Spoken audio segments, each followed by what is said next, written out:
Hello everyone, we are here and we are back again here in GPVWC, the Formula Sprint 2, and what a great first half of the season it has been. Different race winners, new faces on the grid for both the teams and drivers achieving their first ever race wins, and we continue here after our first trip to the European continent before in Imola. We've travelled a little bit up north to the home of GPVWC. Here in the United Kingdom, it is now the Silverstone circuit's time to host the circus as we rapidly approach halfway point through the season. And, well, we must say, a great spectacle it has been for these first 7 races, and our 8th is going to be the final one until we start through the second half of the season. But good evening, everyone. Very well welcome here at Silverstone. Remco de Zeeuw is here, the broadcasting side of things. And joining me once again, it is my very good friend, Lorenzo Eterovic-Funcic. How are you, Lorenzo? Melting, and I'm sure that a lot of our drivers today are also melting with the unbearable heat waves that are going across Europe. Luckily enough, the game doesn't simulate that, so hopefully the in-game version of the drivers are having a little bit of a time. But yeah, I'm very excited for this upcoming race. Yeah, I certainly am too. Just a quick look for the standings to see what is going to bring here for race side. It's really, really interesting to look at the top of the table because Christian Glomsetter, who's been on a very good charge, his 2 podiums back at Imola, means that he inherits the championship lead off from Ben Skinner in second place. Cody Lickard-Okowski is still holding on to third at the minute as he's about 2 points away from Thijs Youngstra, who has managed to do, I think both races have been better on average than Lukowski has done. So that's going to be pretty interesting to to see how the North Macedonia responds. Kasper Skurts has been no-showing, but I think we've got word that he's coming back here for Silverstone, with Jonas Karla kind of falling off after his first race win earlier into the season. With Dan Hayek still continuing on his good form for the last 3 races, he's currently holding the 7th, with Mika Kimi down below, despite getting a race win, is just scores less points than Hayek up ahead, with Manikas Okanak down behind in 9th, and Philip Savinsky from McKenna Racing completes our through to the top 10 we have. But Christian Glomsetter is the big talking point, as he's the first time ever since Ben Skinner first took the lead in Melbourne that he is leading the championship, and by 1 point, Lorenzo.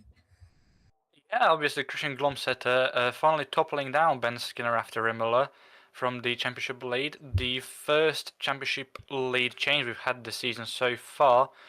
And I don't think it'll be changing after this round, because obviously we mentioned Kasper Kuric being a no-show at Imola. But this time around it looks like Ben Skinner is going to be the no-show for Orbit Motorsports. And from what I've been able to hear, the roles have reversed a little bit, where we thought at Imola Kasper Kuric would be leaving for the remainder of the season. Now it seems like Ben Skinner is the one leaving for the remainder of the season. So there's a bit of a silly season going on in Orbit Motorsports, and generally just the rest of the grid as well. But yeah, it does look like Orbit Motorsports are slowly entering a bit of a tough era in this season.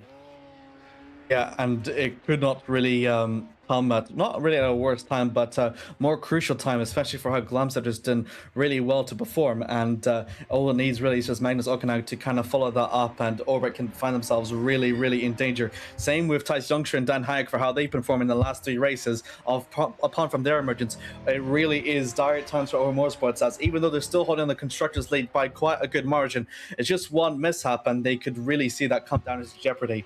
But 15 minutes of qualifying is starting to begin. Apologies a little bit to the viewers if my kind of caught a bit of fun, but hopefully it should be all resolved. Alfie Danley from McMaster Motorsports in a BMW Sauber tribute livery. Speaking of which, Lorenzo, we've got a lot of liveries to go through, as this is going to be in paying of homage to the F1 teams of the era of the late 2000s to the early 2010s.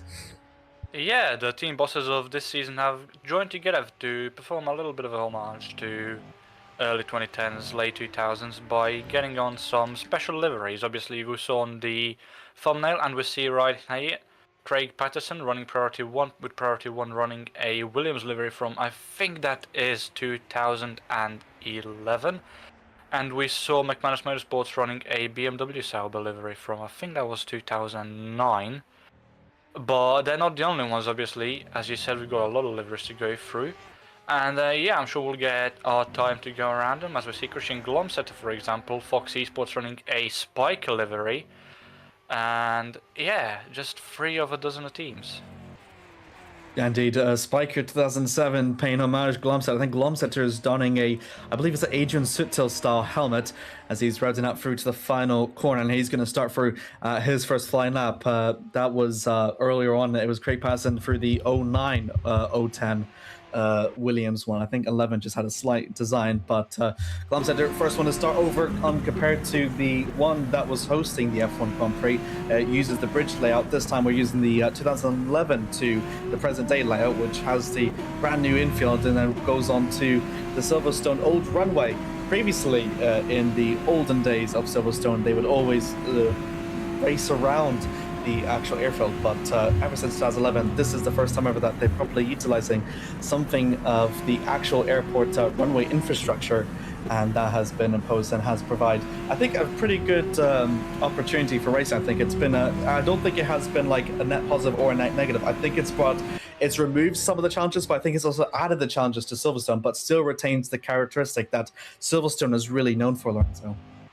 Yeah, obviously Silverstone is a track that in a way started it all, really. 75 years of history in Formula 1 in real life, and Silverstone has been almost the one mainstay throughout its entire history.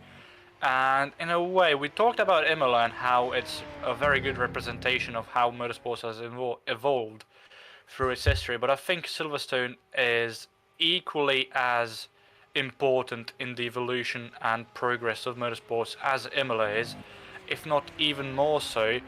But as evolution entails the past, this is the present we're talking about right now, and in this very present, Christian Glomsetter setting purple sector 1 and 2.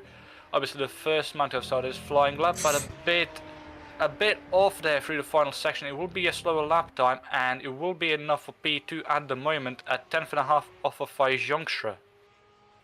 Yeah, great lap though by Youngstra, who's currently set at about 1.5 off. Hot performance there. This is a Virgin Racing one actually, so this is a little bit of a surprise. And it's going to be James Knox who's going to exit through to the final two corners. He's done very good qualifying initially at Imola, which was en route to his first race win in his Formula Sprint 2 career. And he could be doing something to match something that in his home race. And look at that, it has set a lap time on the table, 1:47.7. A really strong one from James, but not at all safe at all from improvements from Youngstra and below. No, absolutely not. And James Knox obviously got pole position 2 weeks ago in Imola, and looks to have not stopped even besides the point that he claims that Silverstone is one of his weaker tracks. But the home man impressing the home crowd, and Francesco Grimalizzi, who I was talking about at Imola in regards of expecting him to get a main seat soon. He is getting that main seat now at McManus Motorsports, joining Alfie Denley, and doing very impressively. 4th place, 3.5 tenths off of James Knox in pole position. Great lap there by Grimalizzi, who's done very well. I think Machulik has, also from these two that had a great battle at Academy previously at Imola. It's nice to see both of them to get in the shot they deserve. That was Savinsky going wide prior to the third sector, so I think that'll be null and void, and we'll have to do it again. Magnus Ockenhauger is going to do his best to follow through his teammates' steps. He's had, I think, a little bit of a weaker qualifying than compared to his teammate, but this time he could be looking to kind of match up there with him, and that's going to be pretty interesting to see how Magnus can certainly respond to this right down through to the last corner, and he's going to throw that spiker-inspired thing as much as he possibly can and matches his team out almost, as it will be for Ockenhauger. Very, very important there for Fox Esports in the championship, Lorenzo. Yeah, absolutely, and Magnus Ockenhauger obviously has had a bit of a weaker season compared to his teammate in Christian Glomsetter, both in terms of qualifying and race results, but he's still a fairly good driver, and I think if he managed to stay where he is in qualifying right now, it will do wonders for him for the remainder of the season as well. And I would not be surprised if that happens. We see him pick up the pace a bit, with all due respect to Magnus. Christian getting the bigger haul of points for Fox Esports so far. Francesco Grimalizzi, we saw him a couple minutes ago. Purple sector 2 right now, but a yellow sector 1. Currently P5. I think he might be able to break into the top 3 here if he does this final section correctly. It doesn't look like it'll happen though, and no, he he improves up to P3. And look at the margins as well. Yeah, exactly. It was like 7 thousandths, the gap between Grimalizzi and Glomsetter. But that's going to be enough to push McManus into the top 3. And a very, very good lap indeed from Francesco as we turn attention from a BMW Selbo into a Toyota-inspired one. Justin Van der Smissen for VMS Sunheads. I think VMS has only scored 1 win so far in Melbourne and have been, I think, struggling to try and hold up momentum since. But Justin Van der Smissen just about holding on to P14. I think his teammate is David De Vries. So this is the first time in David. Yeah, there you go. 10th and 14th. So again, a good show of form for VMS Sunheads as this is the first time in quite a long while that they've had their original lineup come back in full strength. Yeah, obviously Justin Van der Smissen. The VMS Sunheads started off the season very, very strong at Melbourne with a win, but they've slowly fallen off since then, and the boys seem to be getting back on track ever so slowly and getting into top 10s. Justin Van der Smissen just outside of the top 10 here in qualifying, and Chris Davis now, another homegrown talent. That's a bit of an odd way to put it on a whim, but currently P20, so you wouldn't expect Chris Davis with his accolades, if you know who he is, to be this low. Moves up to P17, jumps his teammate in Riccardo Bissani, but yeah, Camera Racing team currently doing not as well as people would have expected them to do following Imola. And on that note, the Orbit Motorsports drivers aren't doing that well either. But one driver who I'd like to point our attention towards, Amir, currently P11. I think that's the best qualifying result so far for the Malaysian driver this year. I think you might be right. That has been extraordinarily impressive for Haziq, who, keep in mind, was a last-minute call-up in the start of the season, and now he's holding on to a very impressive 11th. This is going to be really, really important, and again, even better for the renaissance that we kind of seen for hot performance engineering ever since Knox has stepped up to replace. Johannes Leppert. Johannes Leppert, yep, thank you. Thanks, Lorenzo. But yeah, it's very great to see Hazik, honestly, for his good talents to have finally be able to kind of break that threshold. He's just slightly on the verge onto the top 10. But look at this over back here, Lorenzo. That's Filip Sierwinski going purple in the first two sectors. And the final one could bring in something for Force India, who has been based in Silverstone here. Could well truly bring McKenna Racing to another pole position. He might be on for something here indeed, with just under 6 minutes left now. Filip Sierwinski, purple in Sector 1 and purple in Sector 2. He's had a lot of misfortune recently, he has, but it doesn't seem to be following him here. P1, 2/10 in front of James Knox.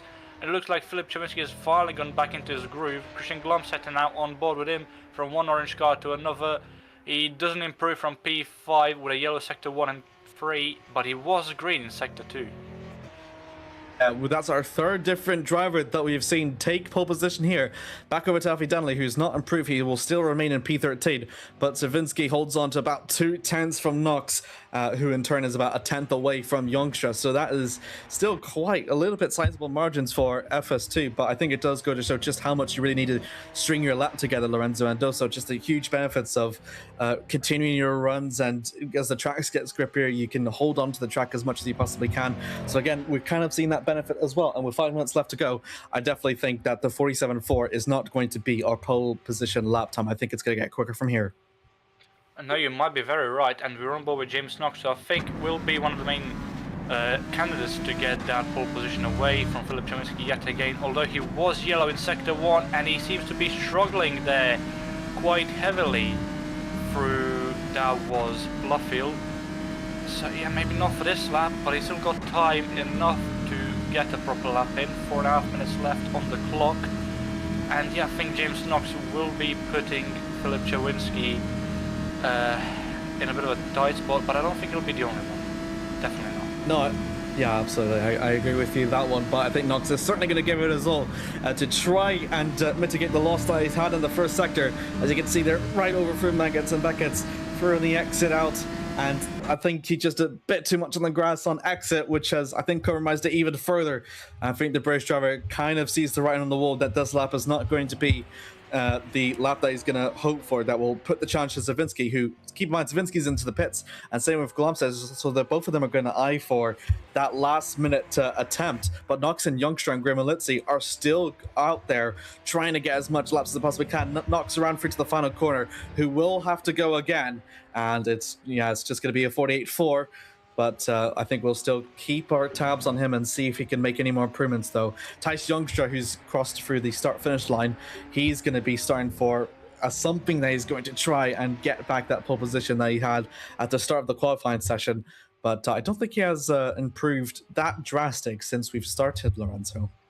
No, I don't think he has. He's definitely not improved by lap time, and I don't think he's improved by position either. But one man has been slowly chipping away at both. Francesco Grimalitzi, he was yellow in Sector 1, but no, he was yellow in Sector 2, but green in Sector 1, and it was a 0.0215 difference between those. Goes green Sector 3 again, but still stays B4, so he'll have one more shot, I think, at it. And then Francesco Grimalitzi, well, if he doesn't improve on that time, then he will be 4th at best. Thijs Youngstra, yellow in Sector 1, going round Magus and Beckett's. We will not see whether he'll be yellow or green in Sector 2. As we turn attention to Magnus Sockenhaug, who was green in Sector 2, but seems to have made a mistake there entering club, so I don't think this lap will be valid. Oh no, it is! And I think he's improved lap time wise as well. He's equal the lap time of his teammate. So Christian Glomsetter and Sockenhaug now both on the same lap time, but Glomsetter, on account of the fact he set it earlier, will be the one in front.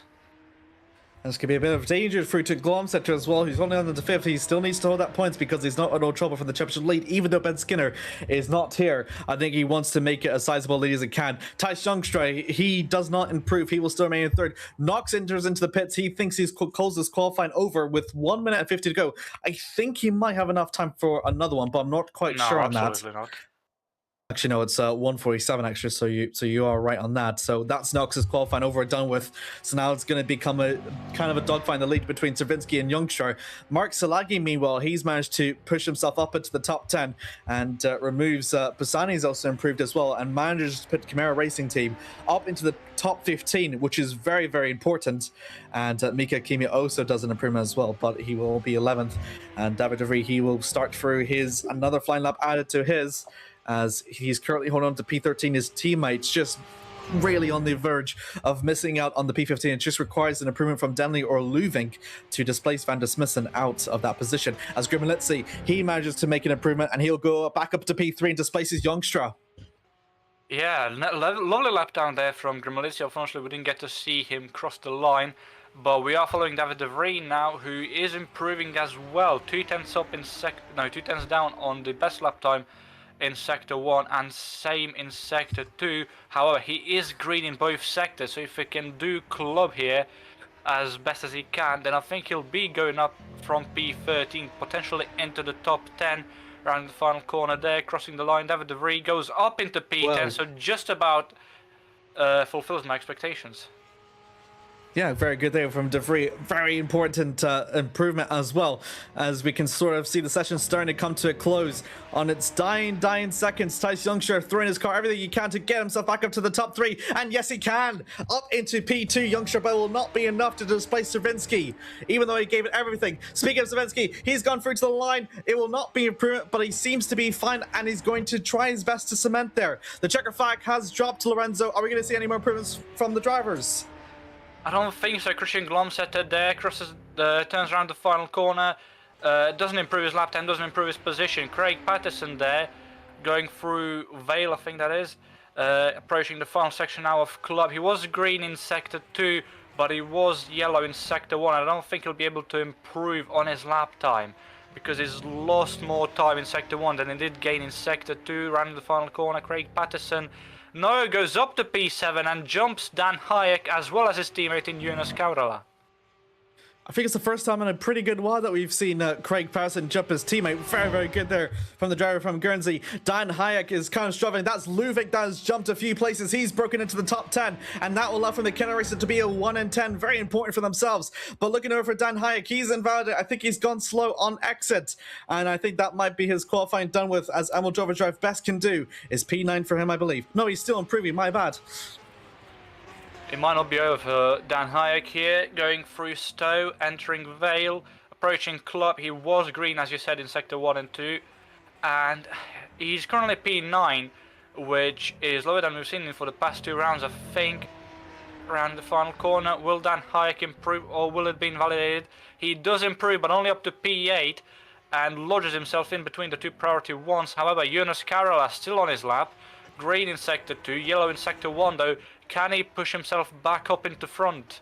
And back in front of Dan Hayek, going through Club, around the final corner.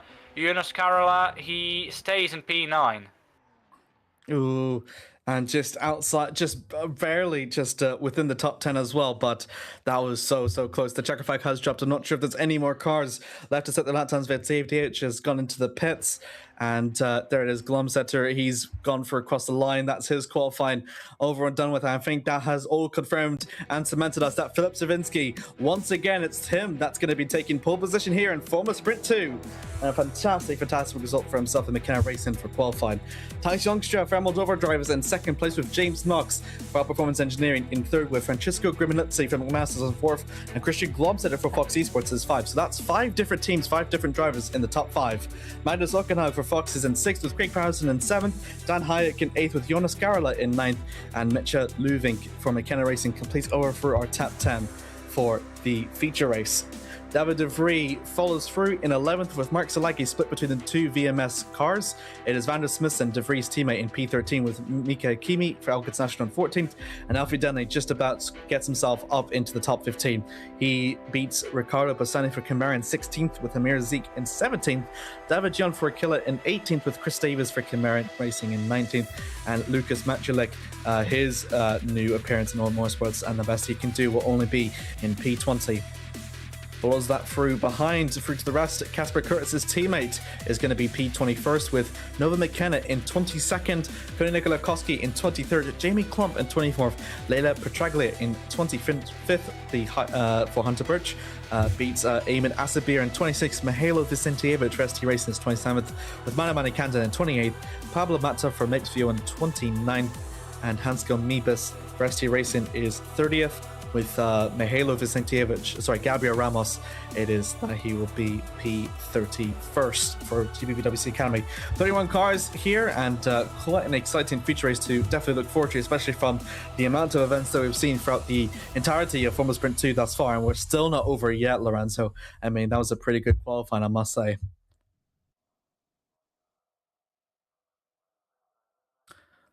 And sorry. I think my microphone is disconnected, but no, what I was saying, very interesting qualifying in the manner of fact that the grid is very, very shaken up. Obviously, we saw Cody Nikolakowski outside of the top 20. We saw Kasper Kuritz very, very low. We saw Filip Chawinski back on pole position, but I don't think that's really unexpected. We saw quite a lot of drivers who you would expect to be in the top 10, top 15, very, very low down. And again, I mentioned this in the lead up to qualifying, it might just be that the weather of the real life is taking effect on the drivers and just hampering their performances, because I don't think that any of the drivers who we've seen place so low, who have seen so high up before, have lost any of their ability in the past 2 weeks. I think that's really the impressive feat, honestly. The fact that not really these teams, like as you said, lose that sort of situationship or momentum. I think that's been, incredibly important efforts too. I think nothing is going to display that all the more better than here in Silverstone. We're just going over through to the warm-up, and I think I've mentioned to you a bit before, Lorenzo, about the what was it that I sent you again? I was just messing around, to be honest. I have no idea where I was going to go with this. We do have a couple of other, I think, I'm not sure if you've seen the Orbit one, but Orbit is the only one that's running a special livery that isn't 2010s tribute. They're doing a pink I think one? So, yeah. Right? I think so. If memory serves correctly, Samuel Slava did mention early in the season that they would be running a special livery at Silverstone, but it wouldn't be a retro themed livery, it would just be their main livery, but with the green swapped out for pink. And I don't remember if we've seen much of Orbit in qualifying, so if we could get an on-board with one of the cars, if they are out on track, then we could verify this, because quite frankly I didn't check myself, but Matulik and Kuritz are the two drivers here, Remco. As we wait to see if either of them are on track. No. Not at the moment. It's not pink. No, it seems like they've forgotten about it. Oh well. Okay, so that's our one less. Why would they do pink? I don't know, ask Samuel Slav. Okay. Yeah, there was a couple of others that surprised me. I was surprised that Killer Racing was doing a ING Renault tribute livery from the 07 to 08. Very overhated livery if you ask me. I love those, and a lot of people seem to hate on it on account of the fact that there's too many colours, but I think they work well. No, I agree with you. I think the real abysmal one is the 09 one. I think the 09 one is just way too orange and yellow. It doesn't quite fit it. No, I think the 09 one was fine as well. I think most of the Renault IMG liveries were fine, but people just aren't used to the colour combination, I guess, and then just don't like it as much. I don't know.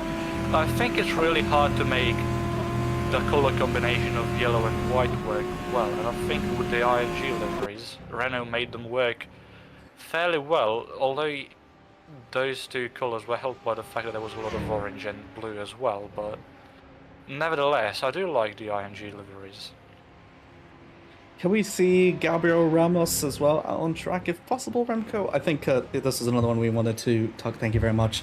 I think this one is this is also a special livery. So Academy doesn't really do special liveries, but it is. They're doing a homage to the 2010 Mercedes period, 2010 2012. Yeah. So big thanks as well to the people at the GPVWC. Oh dear, someone died. Big thanks to the people at GPVWC for doing the special livery. I know they don't usually, they said that they weren't going to do a special livery, but they did put out the way to at least give something nice of a tribute. So I thought that was very, very sweet of them. So I think this is the most that we've seen out of the teams that were doing tribute liveries, because let me count this down again. I do remember you sending me a list. There was a very extensive list in there. Who do we have? Actually, no. I'll let you say it. 3, 4, 5. Okay. Camara's doing Subiguri Elk that we're on board. We're saying now is doing the 108. Emerald is doing Braun. Fox is doing Spiker. Academy's doing the Mercedes. Mapes is doing Renault. 2010. Yep. McKenna's doing the Indy of 09. Mimas Motorsports is doing the Sabre of 09. RT1 is doing 0910. VMS Sunnets is doing 0809. VMS Sunnets is doing... Akela. Oh yeah, no, sorry, because VMS is Toyota. I thought that Hut is Virgin Racing. Hut is Virgin. Hut is Virgin. Whoops. That's not good for the environment. Hut is Virgin and Aquila is Renault. That's not it, is it? We've got someone else, I think, right? I do not think so. I don't think we've seen SD Racing. Can we? I want to check ST Racing. I also want to check. Frechenera's not. I know that for certain. I want to check Hunter Burt Simulation as well, because I think Hunter Burt is just running their regular livery. Are they? I don't know. Have we seen Hunter Burt in qualifying? No, it's just their regular livery. That's a very livery. Well, you could sort of count it as a 2010. ST Racing? Have we seen ST Racing if they've done anything? Not sure if we did, but then we'll have to look at Vicentievich. I think Vicentievich we can maybe see if they did. I think Vicentievich is on track. Or is Mebus on track as well? No, I don't think he is. Oh? There he is. So this is Hansco's. They've done nothing. Oh, okay. Okay. Oh, well. So that's still quite a lot of...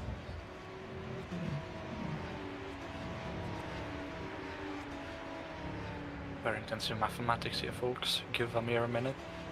Well, 11 teams? I think there's 11 teams that have done a livery.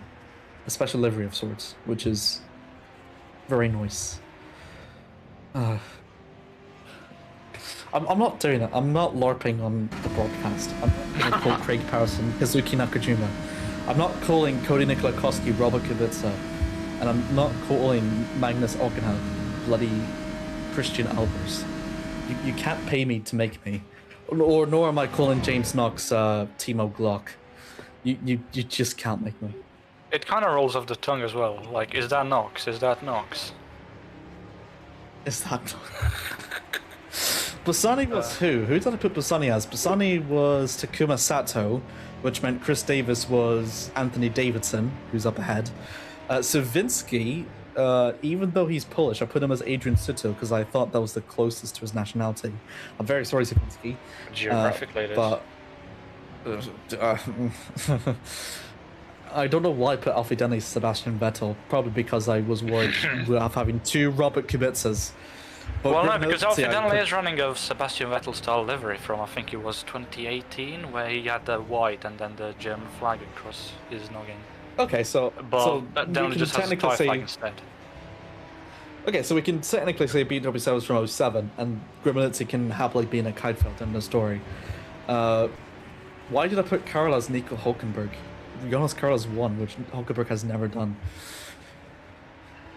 David De Vries, Jan Trulli, Van Smissen, Timo Glock. Why did I put Manu as Michael Schumacher? And then we have, again, Emerald Overdrive from Braun and Elk International from Honda. They both have two.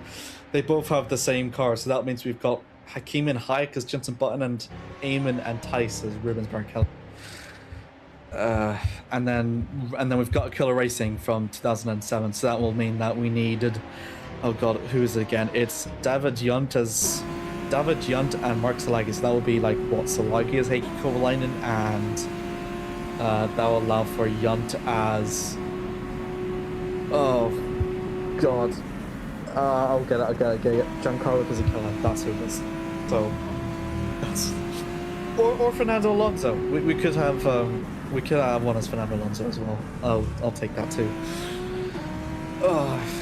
This was way too much effort and kill me. A lot of way too much effort. It was way too much effort for what it's worth. And then there's the question of, do we count the VMS, do we count Hunter Bird Simulation since they're technically Lotus? By that point, we would have what? That will be Kovalainen and Trulli, so I don't know. I guess Trulli could be Petraglia, and Kovalainen, a second Kovalainen could be McKenna. Yeah, but McKenna's not here, I think. I think we lost a couple of drivers. P18. I mean, I see we P18. lost a driver after qualifying, and I'm trying to figure out who it is. P31st.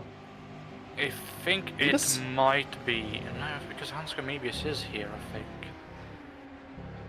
No, you're right. But I don't think I see Kasper Kuritz anywhere. Oh, you might be. And okay. And I did see him saying that he did get a headache right before the race. So it might have just been a decision on his part to not take part on account of, a headache, which makes sense. But that means we've lost two drivers now. Kasper Kuritz is one, so that means only one Orbit Motorsports, and James Rockway in the second Freccianera was not here from the start, so that means only one Freccianera as well. In Jamie Klomp. And that means we're missing two drivers, but one thing we failed to mention, because we're going into the real life drivers, is that we have two debutants today. One is in the second Mapes VO, so it's not going to Nikola Latkovsky, it's Pablo Mata, who didn't do that well in his first qualifying session, but that's alright. It is his first FS2 outing anyways. And the second one being Gabriel Ramos, who, if people would remember from the start of the season, was supposed to start the year with Chimera Racing Team, but due to real life complications, we've not seen him up until now. So it is nice to see him finally on the grid, but he didn't do particularly well in qualifying, so hopefully he manages to do better in the races. And yeah, I think as well both debutants today are Spanish, so there is some sort of historical joke that could be made there, but I don't know which one. Ring? I don't know. I don't know any history whatsoever. I am oblivious by that. But we're slowly moving on to the feature race. Savinsky will start lining up with Tice Youngster alongside a very special time here as we have our tribute. But as we go very shortly on, we'll wait as we make our return back to GPVWC's home here at Silverstone.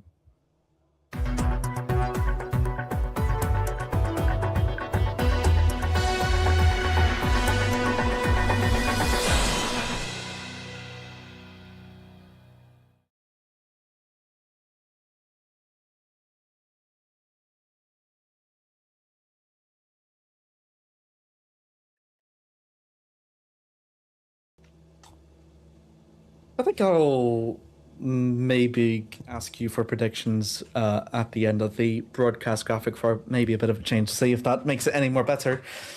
But I think Is that so? You stopped me at my line of thought, Lorenzo. Goddammit. I don't. Well, you gotta get your force going because we're in formation lap now. For goodness sakes. Okay, we'll start off with the cue the music, and we will start for our broadcast graphic. Thank you very much. It is going to be Force India. When was the last time we've seen a Force India start in pole position? Belgium 2009. But it's McKenna Racing and Philip Savinsky that will line up on P1 with Tice Youngster in second. James Knox in third with Francesco Griminuzzi from McMahon Motorsports is over at fourth. Excuse you. Over through to P5. It is going to be an All Fox Esports for row 3. Christian Glomstetter beats Ockenhug. Craig Patterson down behind is 7th with Dan Hayek for Overdrive is at 8th. Following over through to row 5, it is Jonas Karola in 9th with Mitja Luvink for McKenna Racing that completes the top 10. David De Vries follows through behind for Vivian Sonnets Racing, follows through with Mark Salagi for Killer Racing at 12th. Into row 7, Justin Manis missing 13th with Mika Kimi 14th. Alfie Denny just managed to break into the top 15 with Ricardo Bassani in the Camera Racing team at starting in P16. Over through Amir Hazik in 17th with David John in 18th, Chris Davis for Camara in 19th, and Lucas Matulek, his first appearance for Motorsports, he'll be starting in P20. Nova McKenna's P21st with Cody Nikola Koski in 22nd from HCO. Jamie Klump in 23rd follows through with Eamon Asabir for Alcata National in 24th. Leila Petraglia is 25th with Mano Manikandan in 27th for the Academy team. Pablo Mata from HCO is 27th, Mihailo Vicentevich for ST Racing is 28th. The final row completes through with Hansko Mebus in 29th and Gabriel Ramos for GPVWC Academy. As we've said, Casper Curtis, who did attend qualifying, will not be making an appearance in the feature race due to medical reasons. Well, I can now happily say to you, Lorenzo, predictions?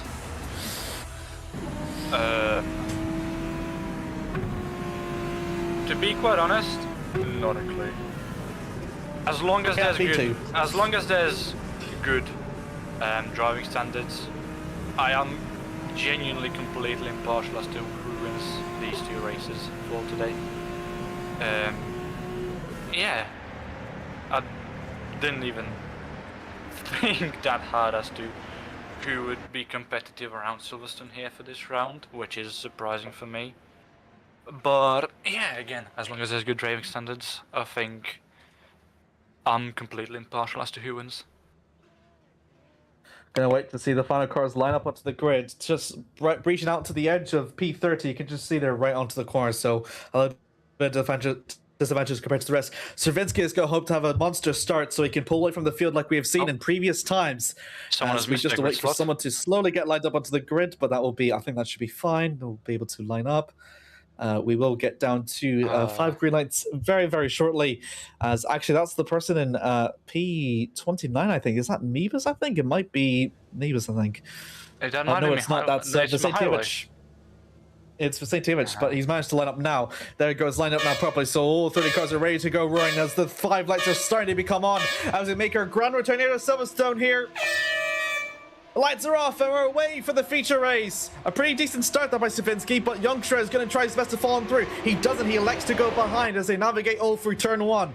See if they all go down through to one piece a little bit. Side-by-side action going on there. You can see someone there already slipping up a little bit in the background. But look at Savinsky under pressure already from Youngstra, but manages to edge him out though through turn 3. Youngstra is going to hope to try and do something to respond, but it's unable. And James Knox also trying to get himself into this, but can't do so. Same with Grimaluzzi. Further on back, Hayek already applying the pressure to Glomstetter. That was a bit of smoke emerging out from the back. Someone has already roasted their engine, Lorenzo. Yeah, I think that's one of the priority ones. I think that might be Eunice, that might be Craig Patterson. No, it seems to be fine for now, but I think Craig Patterson, he's going to be watching that for the rest of the race, and I think someone went very, very wide on entry into Luffield there, and they might have lost a couple of positions. That's one of the VMS Sonedits cars off into the gravel out of Luffield, and they've definitely lost a couple of positions. That looks like David De Vries. And a lot of things have happened so far here on start, but I think one thing we've failed to see, Nikola Latkovsky is climbed up from P22, I think it was up all the way up to P15 by Sector 2. So yeah, obviously a massive job by the Macedonian here on the start. And Amir Hazik seems to have stayed where he is. It was very, very wide there on exit as we yellow flags in Sector 2. I think that's Eamon Asabir dropping down. It looks to have cleared up for now, and it's Eamon Asabir indeed without a front wing, so something has happened there through Maggots and Beckett's to the Italian driver. look at a quick replay to see that. I think it's the first time ever that we've seen Prix after all the corners that we have seen. Is it side by side from Magnus and Beckett? That's going to be extremely hard with all the trust. Oh, and it's a spin. It's a spin from the Camera racing team from there. It was, yeah. I don't think it was. Not sure that was Chris Davis or not, or Bassani, but that was very unfortunate. It was Davis. It was Davis, and just a simple loss of control through the curb. He swung onto the outside line. That's very uncontrollable, and nothing really much Eamon could do. He's given him the space, but that was unprecedented. Davis was not expecting to lose it and hit him, and that just seems to be a bit of a racing incident. But Chris Davis unfortunately does go on ahead, but Eamon Asabir unfortunately has to make a trip to the pits. Yeah, very uncharacteristic mistake by Chris Davis there, but Eamon Asabir paid the bigger price there. So yeah, it's definitely going to be something that'll be looked at after the race. But on the topic of the race, we're going to be looking at what's going on right now. Mika Hakimi is trying to make a move on the inside of Luffield here on Max Silagi, and he has done so. Now going down the old front stretch, Hakimi still has the position in regards of Max Silagi and defends it here very aggressively, but keeps it. And he just managed to keep control of the car as well. We've seen up ahead though, priority one in the midst of a team battle between Patterson and Carla backs up a little bit just to make it a bit easier for Craig, but that could have ended a little bit horribly as Micha almost took P9 away from Jonas. Luckily, nothing really drastic happened between these two, but it could really end it horribly. But luckily, I think Colmer has prevailed in that situation, Lorenzo, and they still remain in their respective positions. Yeah, obviously, I think Carroll and Patterson are going to be working here together. They're very, very close friends and obviously teammates. And I don't think they'll be letting Glaving pass that easily. I think Patterson seems to have peeled away a bit from Carroll there through Stowe and Vale. But I think Carroll will catch up in a second. And I think the goal here for Patterson and Carroll will be stick together and try and get past the train in front, which seems to be stretching well all the way from P1 down to P12 maybe. It would be good to see a bigger view instead of an on-board from Mika Lewing. Oh yeah, that's a very, very long train. I think it is going all the way from P1 down to P whatever. Yeah, I think so as well. I just saw someone drop off down for the Aura as well. I'm not sure if that was Ramos or so whatever. But you see up ahead, there we go. The priority ones are going to exchange positions once again. It's going to be Carla that's going to keep up ahead. And that was Okanag as well that was trying to apply pressure onto Grimmelitzi. To no avail, Grimmelitzi will still hold on to fourth. Again, Francesco's done very good in FS2 thus far, as he's still holding on to fourth against drivers that have been more experienced in FS2 machinery than he has been. And he's now defending from what is now currently the championship leader. As soon as I said that, Hansko Mebus has just dropped off. Yeah, Hansko Mebus, something has happened to the Dutchman there, and we're not quite sure what. He is down in P29 now, so that looked to have been through Luffield or maybe even Brooklands, as we're going to take a look at the replay right now. This is Hansko Mebus all on his own coming into Luffield. And does he just lose the rear end? Or yeah, he does. Yeah, it's just a bit too early on the accelerator, on the exit with Luffield. Yeah, and not really going to be much major damage. Probably minor cosmetic, but nothing. I think a bit too serious for Hansko to really worry about. Though Koenig Lakowski, again, as we've talked about his great charge, having started from P22nd or so, he's going up. He's made the most positions out of anyone with 9, and it's already lap 4 out of 16. Justin Van Smith is going to be the next onto his hit list, as it's going to be Renault versus Toyota. Lakowski trying to make his way past on through, but he still has to worry about Salagi coming through behind. And look, he's really opportunistic to make the move. Salagi's going to invite himself up, and it's going to be a three-way battle for P12, but Lakowski denies him the opportunity to really take the opportunity. But look at this, Salagi not going to be quite done yet, but Lakowski just a slight push denies him. Van der Smissen very heavily defending there from Latkowski, and it seems to work, but Latkowski managed to defend from Silagi as well. I was talking about trains a couple of laps earlier. It seems to have siphoned out a bit. There seem to be a couple of different trains now, but they're all very long. Justin Van der Smissen has got a quite substantial gap on Mika Hakimi, 2 seconds now, but that train stretches from P12. I think that goes all the way down to P20. I think, yeah, that's Alfie Denley you can see down in P20, right behind David de Vrij. And yeah, it's a long train. Oh, someone goes off of their Haziq. rails. That's Amir Haziq going wide out of out of cops.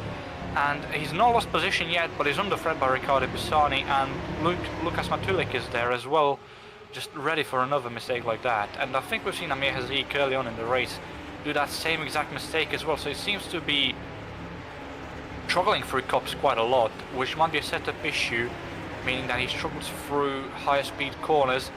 But I don't think Lucas Matulik is going to be waiting for those higher speed corners. He wants to get past Pisani and Haziq as fast as possible, but wasn't able to do so through cops through Stowe there. David Junt under immense pressure from De Vries and Denley behind, but he's still doing his best on in P18. I don't think it's really a big issue really for Haziq to do that, but the thing is, if you go wide out of cops too many times, you're going to suffer a tracks limits penalty, and that's something that really Haziq really wants to avoid, because it could be very devastating to your final finishing result, as we're now attention up to Glomsatter, who's actually lost to his teammate and Hayek from the starting position, so he's lost 2 positions. That's not exactly how he won his championship lead to sort of continue after a great result in Imola, as he's now holding on to the back end of Hayek, who in turn has actually gained positions compared to the start. So this is kind of quite interesting to see how this battle will turn out, Lorenzo. Oh, Glomsatter off into the gravel there on the exit of Luffield. It didn't impact him that much, but he still lost time on Hayek. And yeah, Glomsatter's lost 2 positions compared to the start. He's dropped from P5 to P7, obviously, as you said, losing out on Ockenhagen and Hayek. And Hakimi managed to save what looked to have been a sure spin. Good car control from the Malaysian there, but he's lost so much time now through Magus and Beckers as well on Mika Loving because of that. And I think he's going to be working more than he has already to get past him now. I think as he gets holding on to that final point score position and a beneficiary for a reverse grid potentially for his dear life, but he wants definitely something a bit higher. That Salagi currently holds onto the mid. He's looking over to the inside, coming through Stowe, but it's not quite close enough to make the move. I think everyone else behind is also trying to do exactly the same thing, but again, just not going to be quite close enough. And you can just see the background there between Junt and De Vries. They were also going side by side, but alas, will amount to nothing. Matulik still squeezed between Pisani and David Junt though, and he's just in the midst of really no man's land as they approach over through to the Sir Hamilton Street on the entry into Abbey, and he's going to capitalize and maybe make the move onto Pisani as he can. But again, he can't be too reckless, Lorenzo, because otherwise David Junt is going to look at that. What a dive bomb there from Matulik, and that's going to be super opportunistic. But Pisani does his absolutely best to respond, and David Junt could really capitalize, but he cannot because Matulik manages to recover with great control. That was so close, and that could have ended absolutely horribly for all 3 drivers, but great car control by Lucas means that he still holds on to P17. Yeah, very ambitious move there by Matulik through turn 3, but it was never going to work. He was always going to have the outside line there, exiting out of village and into the loop. And he did well to control the car after getting onto the curb a bit too much, and Junt would have been happy with that as well, because he would have definitely been collected if that happened. But moving from the back to the front, we've not seen much of the front runners so far this race. James Knox, a bit unsteady there through Beckett, but he's still very close to the back end of Jongstra, and I think he'll be able to attack him inside the next 2 laps. But Filip Czerwinski, he seems to be fairly in control of the lead of this race so far. Yeah, absolutely. It's just, I mean, it's already been a fantastic race that we've been seeing thus far. And honestly, great return from that Savinsky's had. He has not looked like he has missed a day since his return back at Imola. This has kind of been a good showing for what we have seen at the start of the season from him. And now he's holding his paces pretty controllably. But Jongstra and Knox and Grimlitzley are not going to make this easy for Philip. And he kind of knows this as we approach almost for our halfway stage. And it's still get the Force India leading from the start of the race, but not at all safe with Youngstra and Knox. Don't forget, they're all within DRS range as well to the Polish driver, so he's trying his best to pull away, but I don't think much is going to happen. He does have the benefit of the dirty air that's going to allow him to push it away from the pack, but don't think it's going to be enough though, Lorenzo. No, I don't think so either, but again, one thing I mentioned earlier, and I'm going to mention again, the trains, they seem to be spreading out more and more. think by lap 3 there was a train stretching from P1 all the way down to outside the top 15. And now the trains seem to be a bit more controlled because Filip Czerwinski only seems to be stretching his train down to P5. And we see, I think that was Dan Hayek defending out of Luffield on Christian Glomstedt. That train is only 3 people with them too, and Jonas Carroll as well. Craig Patterson seems to be in a bit of a no man's land. Lovic and Hakimi are very close together. We saw yellow flags flash for a split second. That's Chris Davis dropping a think again. So something must have happened to the Englishman again. Very, very unfortunate to see Chris Davis doing so poorly here. And he seems to be swerving out of Luffield. So something must have happened to him. Potentially some sort of contact, which makes him to be unhappy. As we're on board with Manu Manikanda, and we'll see what happens to Chris Davis. It's been a pretty rough time for Chris. This is going to be contact out of Brooklands we're seeing between Manu and Chris, maybe. Oh, it was. It really was. And Chris, I think, definitely seemed to be becoming the worst of it. Manu trying his best to rejoin, but I think accelerated a little bit too much. Davis does join just about ahead, and I think did manage to overtake Manu at the end. But yeah, that was pretty bad. I think that was bad situational judgment there by Manu, I think. Yeah, that looked to have been entirely on Manu Manikanda and trying to go for a space that was never going to be there. But he has lost positions from that. But so has Chris Davis, so again, they'll definitely be looked at after the race. But one thing we'll be looking at right now, Christian Glomstedt had tried yet again to overtake Dan Hayek here, this time through Village. But he's compromised his racing line, and now Jonas Carroll is very, very close to him as well. We could be seeing a 3 wide situation here. I don't think we will. Christian Glomstedt on the outside here of Brooklands. He was in front for a split second, but he slots in behind yet again. Jonas Carroll now trying to go around the outside of Christian Glomstedt through Luffield. Doesn't work for him either. So these two are trying to get past each other and past Dan Hayek, but they're not being able to do so. Dan Hayek and Christian Glomstedt as well, putting on a very, very good defensive showing. But what this is doing is slowing the 3 of them down, and we see how much Craig Patterson has gained in these last 2 laps. He's very, very close to Jonas Carroll now. He's within DRS range, in fact, on the 7/10ths. Yeah, I mean, this is the kind of the effect on which the intense battling has. Like, if you're battling within the train, then you're going to invite another train to join in. And I think Carroll is sort of starting to know this, which is why he needs to make that move against himself and Craig Glomstedt as much as he possibly can to have some sort of leverage. I think he might have got the leverage that he's been desiring for as he gets himself momentarily up in the 7th through to Club now. And I think that will mean that Carroll does cement it. That will allow for Craig Patterson hopefully to maybe join Sweet and maybe promote Priority 1 to Priority 6. 7. Oh god. But no, that move was always going to happen. We saw that Glomstedt went wide what a move. out of Beckett's and through Chapel. But looked like a slight contact between Ockenhaug and Grimmelitzi there. But I don't think either of them were impacted. I think Ockenhaug will definitely go down the inside of Brooklands here on Grimmelitzi. Grimmelitzi defends the inside, meaning Ockenhaug will have to go to the outside. Grimmelitzi pulls onto the outside yet again. Good defense there from the Italian, and I think he's going to be keeping that P4 for the time being. And yeah, Ockenhaug has to slot in behind. Great attempt there by Ockenhaug, regardless on through to the loop. And again, just managed to catch Grimmelitzi off guard, but not off guard enough. But they allowed to fight this, but they're going to pause their fighting just a bit momentarily so they can again catch their way back up into the train. Knox, Youngster and Cerwinski, none of those 2 drivers behind Cerwinski have pulled the trigger just yet.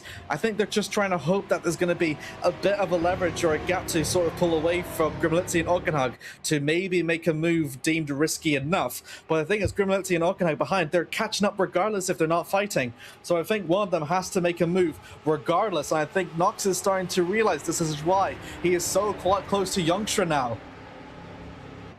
It seems to be, that train seems to be coming together yet again. It was Grimmelitzi and Ockenhaug a bit on their own with Knox, Youngstra and Cerwinski not far either, but I think the fact that Youngstra and Knox aren't able to catch up to Cerwinski and Knox isn't able to get past Youngstra, that's slowed them down enough for Grimmelitzi to get ever so closer And I think inside the next 2 or 3 laps, if that continues, Grimmelitze will be in that battle for P3 or P2 as well, and Ockenhaug won't be skipping out on it either. I mean, look at him go.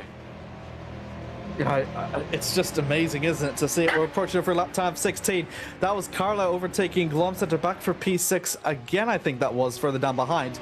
And a lot of battling going behind. We might see if Ockenhaug Grimmelitze might do something quite some up ahead. Ockenhaug almost has a look for it. Tries to push Grimmelitze out, but Grimmelitze did not budge as he still holds onto the racing line to hold on to fourth. And it's Magnus that almost tried to catch him off. And it nearly worked if it was able to respond, but he didn't. So as the moment, the pace is still in between those two. But I think that might avoid Francesco just a little bit, because the gap between Youngstra and Knox is sizable enough that Knox is going to have a go at Youngstra, Lorenzo. He is, and further on down, one Emerald Overdrive to another. Dan Hayek battling with Mika Hakimi here.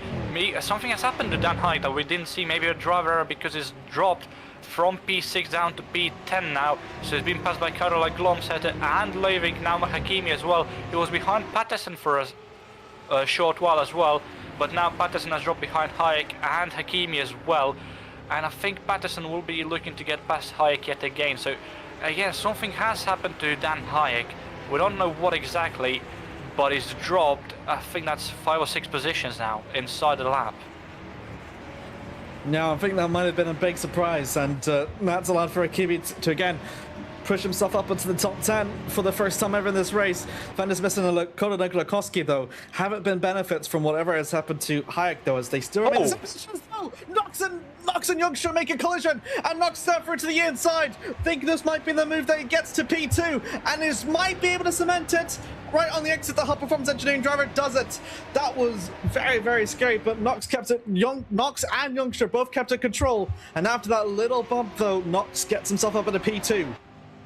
Yeah, it looked to have been like another situation like we've seen in, for example, Melbourne and Montreal, where people have such greater overspeed that they would unintentionally go into the back of others and just spin them around. We've seen that again in Melbourne and Montreal. Imola last race as well, with Knox involved. That was also a pretty big one. Well, no, because that was just Ben Skinner braking earlier for Tamburello than Knox would have anticipated.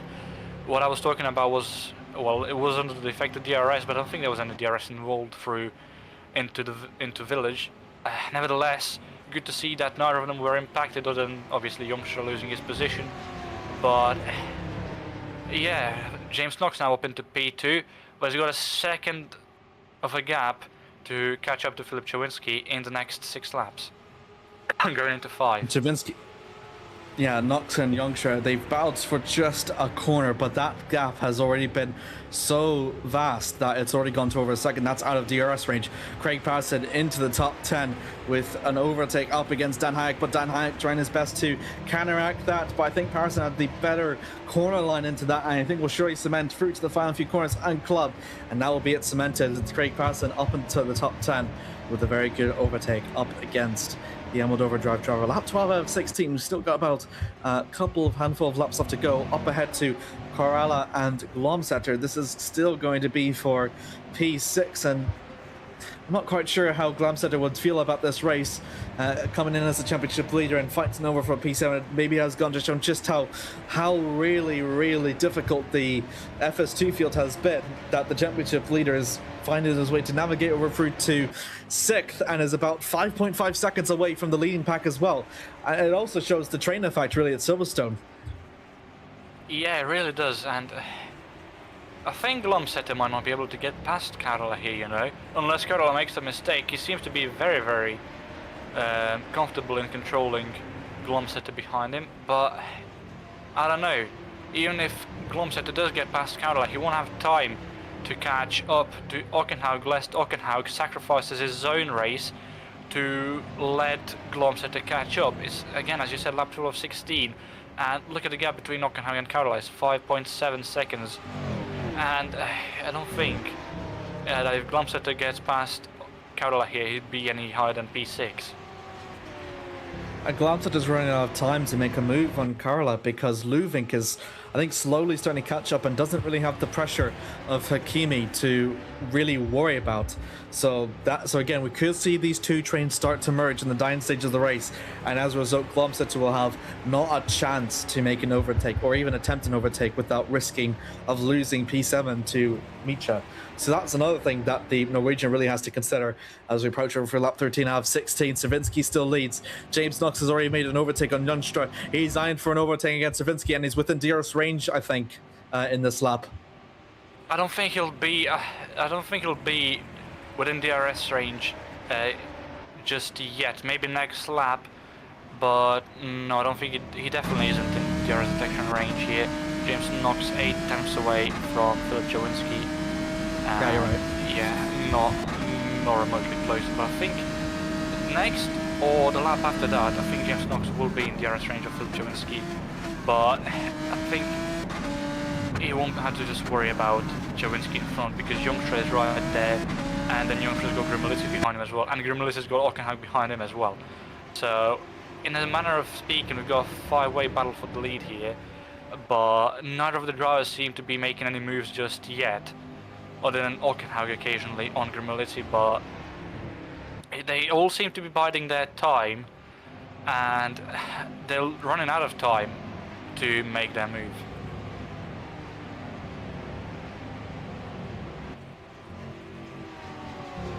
As Christian Gloms, as we've lost Amir for a split second. I'm not quite sure what happened to Amir, but again, one man who's losing time as well to make a move. Christian Glomsetter, he's still stuck behind Jonas Kaurala. He's within DRS range. He will have DRS here down the Hanger Straight, but he's not remotely close enough to make a move. And Jonas Kaurala, surprisingly enough, he had DRS as well, although he's not got anyone remotely close to him in front of him. So I'm not quite sure how Jonas Kaurala got DRS that he was able to use, but Christian Glomsetter definitely is not benefiting from that, and that's very odd to see Jonas Kaurala getting DRS with nobody in front of him. We're on board now with Gabriel Ramos for races that I do not know. He's dropped to P29, so I'm assuming there was a driver error. Yep, down the old front stretch going into Cops, took too much curb and a bit of grass as well, and spins around. Gabriel Ramos not having the greatest of FS2 debuts, and the man who was supposed to start the season with Chimera finally getting his shot in FS2, and unfortunately not using it to the best of his abilities as we see him go into the pit lane. I'm assuming for a change of tires, because if he does retire on lap 14 of 16, that would be quite unfortunate to see, and I think he'll drop down to P30 as well because of this pit stop. But moving away from Gabriel Ramos back towards the front for Youngstra, I mean, this train has remained unchanged for the better part of the second half of this race, really, other than when Knox overtook Youngstra, I think it was 4 laps ago now. They're still yet to make any moves. Filip Jowinski, they'll be crossing the line for lap 15 of 16 now, so they'll have 2 laps left. As you can see there, we saw for a split second, the only change inside the top 5 was Knox overtaking Youngstra. And again, coming into 2 laps to go now after Jowinski passes Klopp and crosses the line, they're really running out of time. Knox is inside the DRS range, and quite comfortably so. Is just under 4 tenths, 3.5 tenths now behind Filip Jowinski, but I don't think he'll be able to make a move here into Village. He's just too far away unless he makes a very late lunge, and it does look like he's preparing for one, although no, he stays behind. He'll have to stay behind in the Village and the loop, and coming now onto the Wellington Straight, they will be having DRS, all of them really, except Filip Jowinski.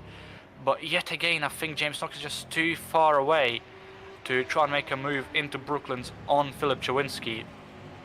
And he is indeed going into Brooklands. Filip Jowinski is still in the lead. And, James Knox very close there to making contact with Filip Jowinski through Luffield, but luckily nothing has happened. Although one thing that has happened, if we'll see from this angle, it seems like James Knox, with the help of the DRS he's been getting and slipstream from Filip Jowinski, has peeled away a bit more from Funcic, meaning that Funcic, if he wants to get involved into that fight, as well as Grimmelitzi and Nockenhag, they need to pick the pace up in this last 1.5 laps, as we've got Amir back with us. Hello, Amir.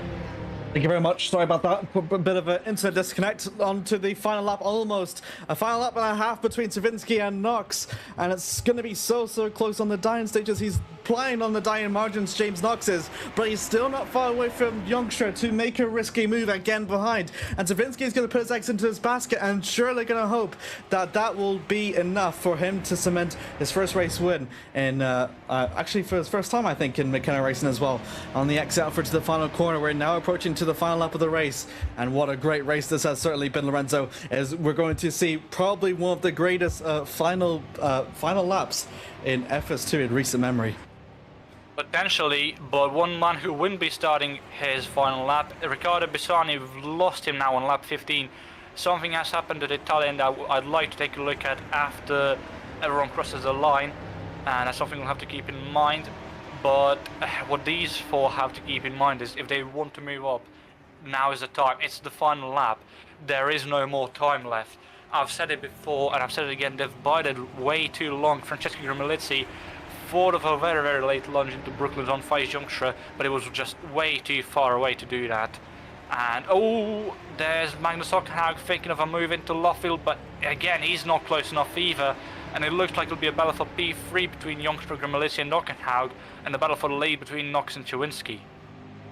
Big advantage for Knox though, because Cervinski does not have Youngstra following through behind Knox to risk that move, so Knox can apply any move that he wants now in these final 2 sectors and will hopefully to provide enough of carnage to Cervinski that he can get the lead. But we have to see as they go through Magas, through 2 Beckett's on the exit out through the chapel. One final straight left to go, and Knox will have the DRS as well to his advantage. He'll have one final sector left to do this, Lorenzo, and it could be all in the hand. But Cervinski, I think, is pulling away just ever so slightly. Here we go through to the final sector. All the positions remain standstill as it happens. Just through club, left to go. Cervinski has pulled enough of a gap against Knox. Through to the final 3 corners, we've got Philip Cervinski for the first time ever in McKenna Racing colours. He's going to claim a race win here in Formula Sprint 2. The Polish man does it as he takes the win here at Silverstone. James Knox continues on his great feature race performances, but it will not be the race win, his second feature race win as well after his race win in Imola, but he'll still be pretty happy with second. And Thijs Youngstra manages to beat both Grimmelitzi and Hockenhaug charging through behind to hold on to third. A great final lap, even though there was no quite moves to be made there. You can still smell the anticipation, Lorenzo, but it will still remain where it stands. Yeah, as you said, standstill in positions other than Knox taking Youngstra. The top 5 very unchanged, and I think, as I said, they just waited too long to make any effort to try and gain the positions that they could have gained. And in the end, I don't know if it was just complacency or just inability to get that move done, but I think we could have seen an even greater battle than we did. But all the congratulations go to Filip Chawinski, and that is a great way to finally get his first win this season. And I think in general in Formula Sprint 2, although I could be wrong with that. And yeah, after the misfortune that he had in the beginning part of the season, even in Imola as well, where he disconnected while running P3 in race 1, to come back from that and win. I mean, there's not many people who can have the mental fortitude to do that. Absolutely, and McKenna, and again, another race added to McKenna's accolades. This is the replay to see what happened to Bassani. This is going to be in the midst of a battle, I think. This is against the... Amir. Oh, that's a squeeze and a half, and they both got taken over and hit the wall massively. So that's what happened to Hazik heading into the pits. But Bassani, without the rear wing, I'm not sure if he called it quits there or if it was just way too heavy damage, but for Hazik, luckily, he only seemed to have just lost his front wing, which was, as we know in R-Factor 2, is a much quicker repair than a rear wing change. So I think maybe Bassani kind of saw the front and rear wing both going to silence the call quits. And funnily enough, that was actually our only ever retirement in Silverstone. So this has actually been honestly one of the cleaner races that we've had. But Eterovic-Funcic, his last time that he was on the podium was back in Suzuki in race 1, and many races later, and a little bit of an absence, he returns to the podium. But this time it's going to be the top step of the podium. It's McKenna Racing that adds another race win onto their debut season here in FS2, and it's James Knox that will follow in second place. He continues his podium streak in feature races alive after this result. And Thijs Youngstra, for the first time in a while, beats his teammate in Dan Hayek. He'll finish in P3 for Emerald Overdrive. Francisco Grimalizzi holds on a great fairy tale from the Mass Motorsports, as he's also done a very good performance in his feature race as well. He will finish in 4th. Fantastic there for the Italian. Magnus Ockenhag, very good performance for himself in 5th, and beats his teammate as well in a feature race for the first time in a while. Jonas Carroll for Priority 1 is in 6th, with Christian Glomstedt to the championship leader. Not as much of the points as he would have got, but was still happy for Fox Esports as they have a healthy points haul as he finishes in 7th. Mika Kimi follows through with one of his best finishing performances in a while for Alkens National in the feature race in 8th, with Micha Luvink following through with McKenna Racing in 9th, with Craig Patterson for Priority 1 completing over through to the top 10 here at the feature race. Dan Hayek over at 11th beats through Justin Van Smith in the highest of the VMS Sun edits in 12th. He manages to hold off a charging Cody Nikolakowski, who despite his early charge in the race didn't quite get into the top 10, but still be P13 for the Macedonian. Mark Salagi for Killer Racing is in 14th, with Alfie Denley is the last of the points across from Mass Motorsports, the tie driver, in P15. David De Vries for VMS is 16th, with Lucas Machulik for Orbit 17th. David Yunt for Killer is 18th, with Jamie Clump for Frechenera 19th, and Nova McKenna completes for the top 20 for Hunter Birch Simulation. Over through to P21st, it is Chris Davis from Camera, with Pablo Mata for Makes View in 22nd. Leila Petragli for Hunter Birch Simulation is 23rd, with Meher Zeek for Hot Performance in 24th. Mano Manikandan for the Academy is 24th, with Mihailo Pisnatievich falls further behind, and Hansko Meeb is 25th and 26th on both respectively. Oh, my bad. Hazik 24th, Amanda Manikandan 25th, Mihailo Vicentevich 26th, Hansko Meeb is 27th, Eamon Asabir 28th, Gabriel Ramos in 29th, and Ricardo Bassani was our only retirement that we've had in this 16-lap feature race. Where that was a really good feature race with the kind of the anticipation laden to the air, but I think we will see something quite spectacular for a sprint race, honestly, Lorenzo. So I'm honestly really looking forward to that. For you to the viewers, thank you very much so much for tuning in. We still have got a sprint race to go, but till then we're going to take a very short few 5-minute break. We'll bring you back in with some more action, and also for who will be starting on pole position in the sprint race. Inside a place of on the next pretzels, Kelty seed, the coffee beanery, Tyrek. Flat out. Oh no! Oh no! Who's round? It's Magnussen. Oh, it's going to be a touch moment. It's in the barrier. Oh, they spun. Oh, this is a carnage. And Menocon's going to win. It's a double pass. Could they take each other off? They don't. And Black slide.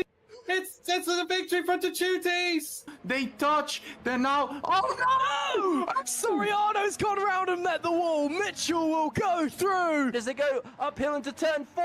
Oh, and round the outside. What a fabulous move. Frelick will use all of his as well. Here he comes. He makes a move. They touch. They run wide. And Munio's going to get it. We're going 3-wide. Look at Tyne. Contact. Oh, my goodness. Tyne has lost the wheel. Tyne's out. The dramatic race that we were teeing up the entire time has come to an end.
And we're back here in live pictures. 12 laps of a sprint is going to be among us after a very exciting 16 laps feature race. Lorenzo with me again, and Remco as well, broadcasting. Lorenzo, my good friend, you can, as always, happily reveal to us for who will be starting on pole position for the sprint race. You're ever so kind, Amir, and I think that the RNG gods have been ever so kind to Cody Nikolodkowski as well, because after a very impressive climb up to P13 in the feature race. He will be starting the sprint race on reverse grid pole, meaning that P13 was the lucky number for this one. Obviously, we broke the streak of 46 rounds without P11 being on reverse grid pole last time around in Imola. But yeah, it seems that we're starting another streak with that. I think it is very. No, I do not want to wait another 42 races for that. 46. Please do not. 46. Oh god, that's worse. Oh dear. Yeah, by 4 races. No, please don't give the gods any ideas, please. Oh no, It's already. It's. Hashtag blame Chris. We will not blame Cress, alright? We're not playing with fire. Anyways, so with McCloskey starting P1, that will be Justin Van Smissen, that will be starting in P2, and Dan Hayek starting in P3 as well. And I think the other one's Craig Passon 4, and Luving, Finth, and Hakimi 6, with Philip Savinsky starting in P13. So that's going to be very, very interesting to see how that's going to be developing between that. But we're now swiftly moving on to the race, as all the cars are starting to get lined up as we go racing once again at the home of GPVWC here at Silverstone.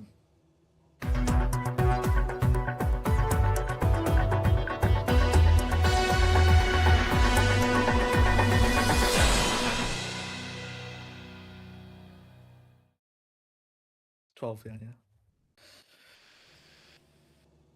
Well, with all that given in mind, what we've seen from the 60 laps of the feature race, I think you and I had a bit of a discussion a bit during the break about how the racing that we've seen here at Silverstone was really, really civilized, especially in comparison to usually the more opportunistic moves that we'd see in Formula Sprint 2. Given that the fact that the top 13 are reversed, are we going to see the same sort of nature of racing that we saw earlier, or are you going to see something a little bit more, I think, FS2-esque in terms of opportunistic moves, or really trying to provide fights throughout the field? Well, it's difficult to say with FS2, really. Obviously, the sprint races from this season being shorter in length than the feature races has definitely brought about the uncleanliness in the sprint races this year. But I think for the most part, the drivers who were affected by the reverse grid order are all fairly experienced drivers, fairly civilized drivers, so to say, and yeah, as Justin Van der Smissen leading the pack and not Cody Nikolakowski, so what is going on we there? can go. We'll have a look through, but we'll start over through on our graphic for the start of the race. It is Justin Van der Smissen that is leading through the field. So Lakowski has not turned up for the feature race. Sometimes it's Van der Smissen that's leading in P1 with Dan Hayek in second. Craig Patterson is going to be in third for priority 1, and Mitchell Luving from McKenna Racing is fourth. So everyone has been bumped up one position since Lakowski's absence. Mika Kimi for Uncle International is 5th, with Christian Glomsetter in 6th. Jonas Karola for priority 1 is 7th. Magnus Okinawa, Christian's teammate, follows through just a car behind on the road. Over through into 9th. Oh boy, Francesco Grimalezzi with Tice Youngster in 10th, James Knox in 11th, and Philip Stravinsky in 12th. Over through to row 7, it's going to be Mark Salagi, Alfie Danley, and then David Avry with Lucas Machulek, P15 and P16 for those ones respectively. David Junt for Killer Racing in 17th, with Jamie Klopp in 18th for French and Air. Nova McKenna is 19th, with Chris Davis for Camera Racing Team completes through to our row 10. Following through for the rest, Pablo Mata for APCO is 21st, with Lena Petracli for Hunter Mission 22nd.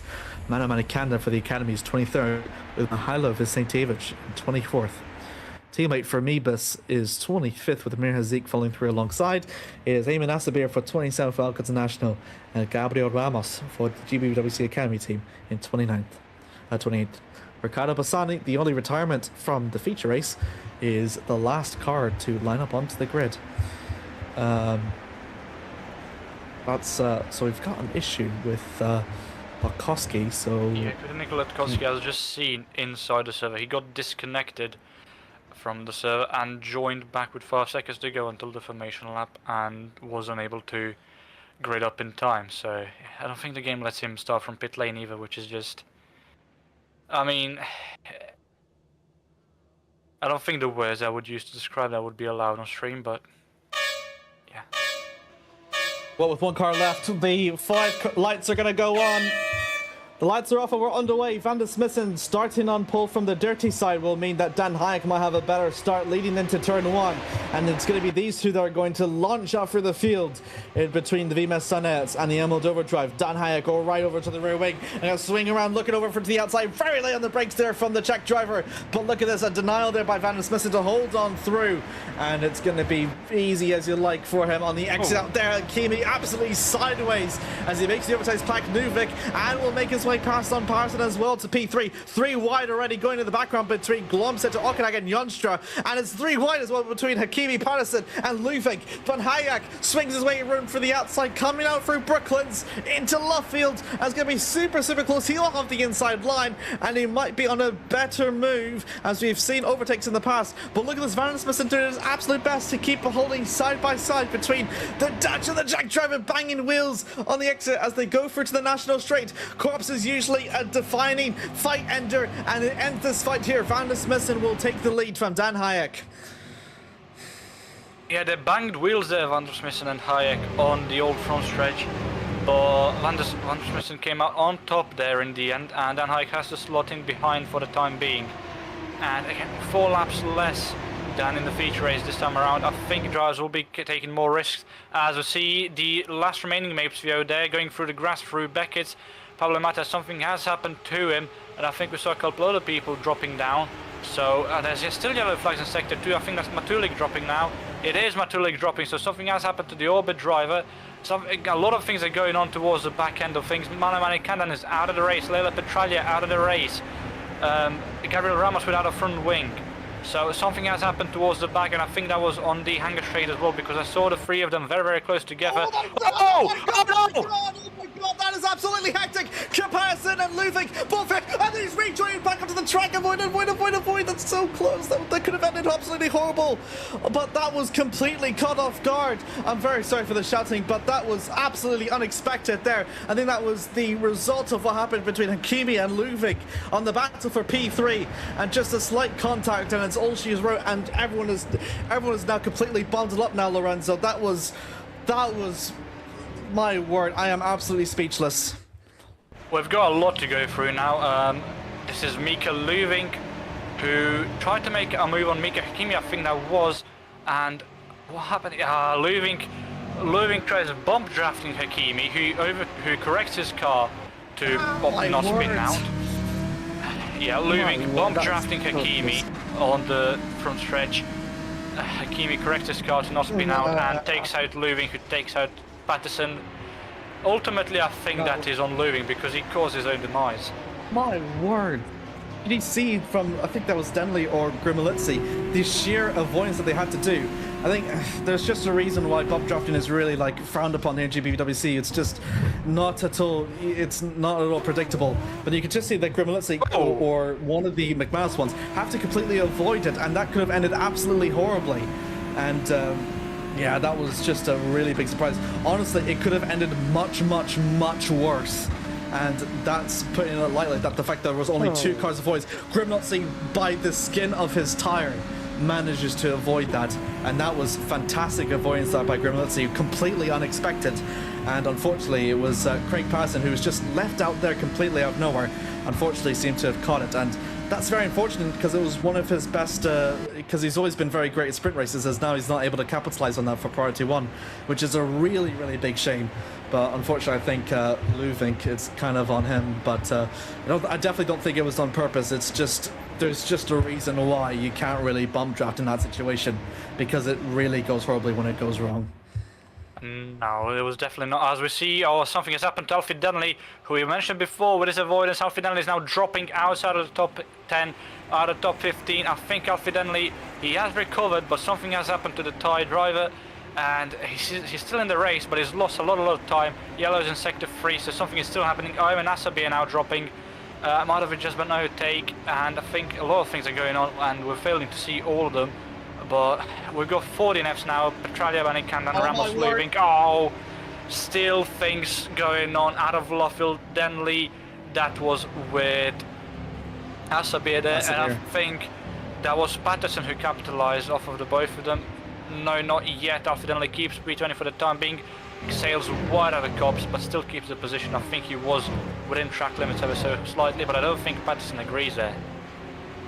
I think the other replay we need to see was, I think it was the Manny Candon or the one further down behind. I think if we've got the time for it, we will have a look for the replay, but Knox on for his similar charge up for the field. He's going to look past Carla, and Auchinleck, Knox and Carla, they again not need to fight amongst themselves in order to bridge the gap between Van der Smith and Hayek and Akimi. They know that on pace and on paper they're quicker than them, so it's just a matter of just collaborating together and just nipping them off one by one. But already we're seeing on the exit between Carla and Knox, super close. Knox doing his absolute best to be as behind him as he possibly can, but no contact made out for the first two corners.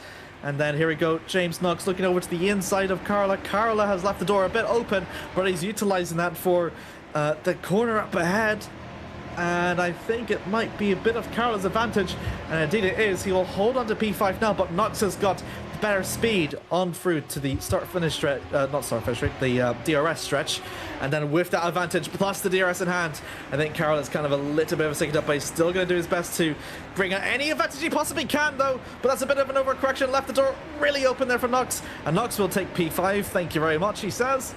And up and order he goes. So yeah, I want to see the replay to see what happened to Manny Candon and Petraglia, because that was another incident that we've very heavily missed, and that was our first incident actually of the race. So this is going to be a brief replay to have seen what's happened, as Manny Candon I think was involved in a second incident. Oh, and that's a spin coming out of... Oh dear. I think Petraglia was very well caught off by that. It's a tough one, because Manny Cannon obviously is a driver error from him to lose control through entering Beckett's, but at the same time it's a really tricky place for you to try and get out of the way as fast as possible with a pack of people behind you to not impact them. And it took him maybe 2 seconds to get hit by Petraglia as soon as he stalled. This is Gabriel Ramos. I don't really know what to say about that one. If we take a look what happened to Alfie Denley, yes, Alfie Denley, this is him with David De Vrij, I think, this is them going through village into the loop, and De Vrij just shoves him out of the way. And I talked about this on Formation Lap, where the sprint race is being shorter brings out the worst in people, and it seems like there's been a massive head loss generally across the grid for this one, unfortunately, where there was a very nice and clean race in the feature race, but the sprint race not so much. Battle up ahead between Hayek and Justin Van der Smissen, though. Van der Smissen could be at risk of losing the lead, and Hayek gains that position. I think that might have been a connection issue there from Smissen from a lag, but that is allowed for Hayek to get himself up into the lead. But look through behind, you can see Auchinleck, who is currently onto fourth, has managed to bridge that gap. James Knox and Carla are slowly doing the same as well, and they're going to pick off one by one. They're starting off with Mika and Kimi as they approach into Cops, very close, but not quite the move yet, as Auchinleck will still remain behind the Malaysian, who just goes ever so briefly wide. Yeah, just there's going to be good potential here from what we've seen. We've seen a lead change already in lap 5 out of 12, so we could be on for a very good treat in this sprint race for something of a quite interesting lead battle.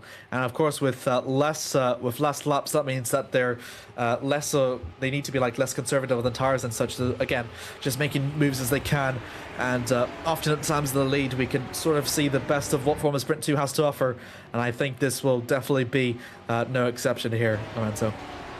I wouldn't get ahead too far of ourselves, Amir, because we saw in the feature race earlier how hard it is to overtake here, as there was Jamie Klomp going very wide out of Stove and not getting much then, but again we saw in the feature race how hard it was to overtake here.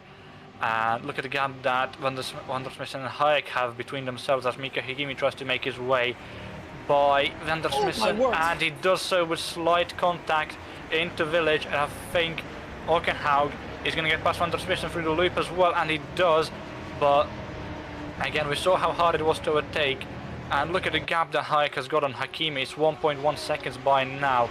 I think Hakimi definitely has the quality to catch up to Hayek, but it's one thing to catch up and another to overtake around here. Well, Okanaga's just gone past Hakimi, so easy as you like there for Okanaga. That's exactly what he needs to kind of bridge the gap over. Hakimi, if he wants to follow through in this battle with the lead, has to follow through behind Okanaga, but the question is if he's able to do so. But we'll have to wait and see if that finds out. Van der Smissen is also coming through down behind, and James Knox, again, he's just lurking in the shadows, just looking for some opportunity to make a move that he's already seen Okanaga's done, but Van der Smissen has gone wide for Kops, and this could be the opening that Knox has been looking for, through to Maggots and Beckett's, and Knox whiffing in a wheel, gets himself through, and that will be up to P4 for the British driver. Yeah, Van der Smissen dropping like a rock here for the past couple of laps. It doesn't seem to have the pace that the drivers around him do. It might just be a setup difference, it might just be something else that we're not aware of, but Van der Smissen dropping like a rock, and where we said that overtaking is difficult, it seems to be a bit easier for the drivers around him to get past him, but I don't know, it feels very, very rude of me to say that, but it's very objectively obvious.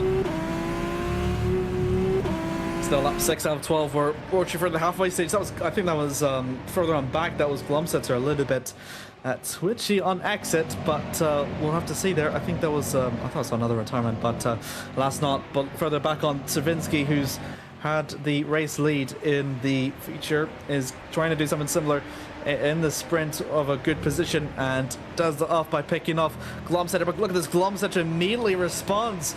He's definitely coming with hands throwing. Again, Stravinsky is not going to make it all easy for him as they approach over through the DRS straight, and I think both of them have the DRS, I believe. Chawinski's still alongside with him, but no, on the outside of Brooklyn here, he'll have the inside line for laughing Philip Chawinski, still alongside with Christian Glumsetter, and I think that he's got the move done out of Luffield, and a very, very lovely move by Philip Chawinski, and some lovely racing between himself and Christian Glumsetter for a nice change of pace here in the sprint race, but Glumsetter is still very, very close behind, although through Kops that gap seems to have increased, so Chawinski seems to be pushing harder than Glumsetter as there's yellow flags in sector 2, and there was almost even one right in front of us as Noah McKenna seemed to have tangled ever so slightly with Alfie Denley. There's still yellow flags in sector 2. That's Ayman Asabir dropping. Asabir. So something has happened to the Italian as Noah McKenna goes wide out of Beckett, cuts Chapel, and I mean, she'll have to yield time there because she's gained time definitely on Alfie Denley, but it doesn't appear that she has, and she now makes a move, or at least attempts to, on Alfie Denley, but is unsuccessful. Still remains at P16 though, and following from behind, Craig Parson has been very quietly bumping his way up for the field after the incident between himself and Luving. That was the yellow flag I thought I saw into the third sector, but the replay, this is with Asabir, who's been pretty unlucky. It's the second sector again, so this is going to be another incident up against the Frechenera. Oh dear.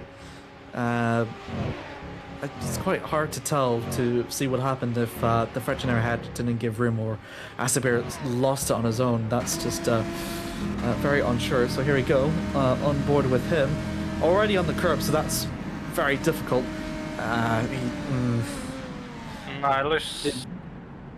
The turning... like the initial... initial... because I think Asabir was all the way to the curb on the outside, so the initial contact slightly upset his car, but he didn't do well enough to really control. And he's out of the race now, which is surprising because unless there was further incidents after that one, then I didn't think that there was enough in there for him to retire, as Magnus Hockenhaug has to yield on Dan High, but slows down to the manner which nearly results in James Knox going into the back of him.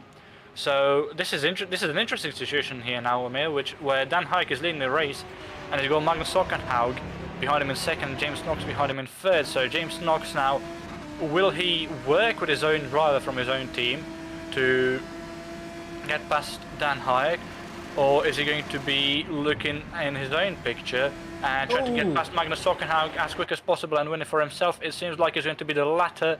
Magnus Hockenhaug does make a mistake into Stove, but James Knox very, very easily gets past him, and James Knox up into P2. Great move there by Knox, and Hockenhaug left to really think about what he can do to make his way up for the field. Justin Van Smithson and Ikemi, they're still 1.5 seconds away, and there's still a big train forming. Carla could be the next one to maybe bridge the gap more, but time will have to certainly tell. Line of 12, 3 more laps left to go. 4 more laps, I think that is left. That's Christian Glomstedt. Oh yes. He's still P9. Marcus Elagi is very, very close behind, but behind that, De Vrij a bit further away. So there's a bit of a train here for P6. This is Karola Jongstra, Czerwinski, Glomstetter, and Silagi very, very slowly creeping in as Jongstra wants to break that train. Goes on the outside through Brooklands, now has the inside for Luffield. There was slight rubbing there between the pair of them, but Jongstra prevails and goes up into P6, so now he's spearheading this train.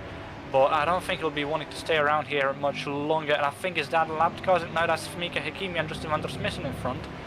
So he can see P5 and P4, and the question is whether he can approach them in time. Ockenhag just trying to make an overtake against Knox, but again, just Knox doing really well to defend. You can just see there that youngster is about all that defending has to do from Carl is kind of losing time to Akimi about 1 second or so. So again, just needs to stop firing for just a brief moment, and maybe you can see something. You can see already further down behind that youngster is just weaving, possibly backhand. But look at this, James Knox all the way up ahead against Dan Hayek. Hayek under immense pressure here, in risk of losing the lead of the race, as Knox is going to swing around for the outside through the final 2 corners. Are we going to see the British driver lead? But Dan Hayek does deny him. But look at this, Ockenhag further behind. Could he capitalize? He's not close enough. Still an immense tense battle for P1 here. And with them crossing the line, 3 laps to go now, it is going to be a very, very close battle here between them.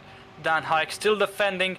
That's James Knox having the outside line for the village here, but if he sticks around side by side with him, Hayek pushes him off. Yeah, it looked like very closely from that angle that Hayek pushed Knox off, but it might have just been Knox sailing away himself.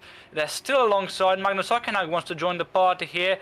All 3 of them are going to have DRS. No, James Knox doesn't have DRS. It looks like free wide from this angle, and it is free wide from this angle. Magnus Ockenhag beats out Dan Hayek, beats out his team boss into Brooklands.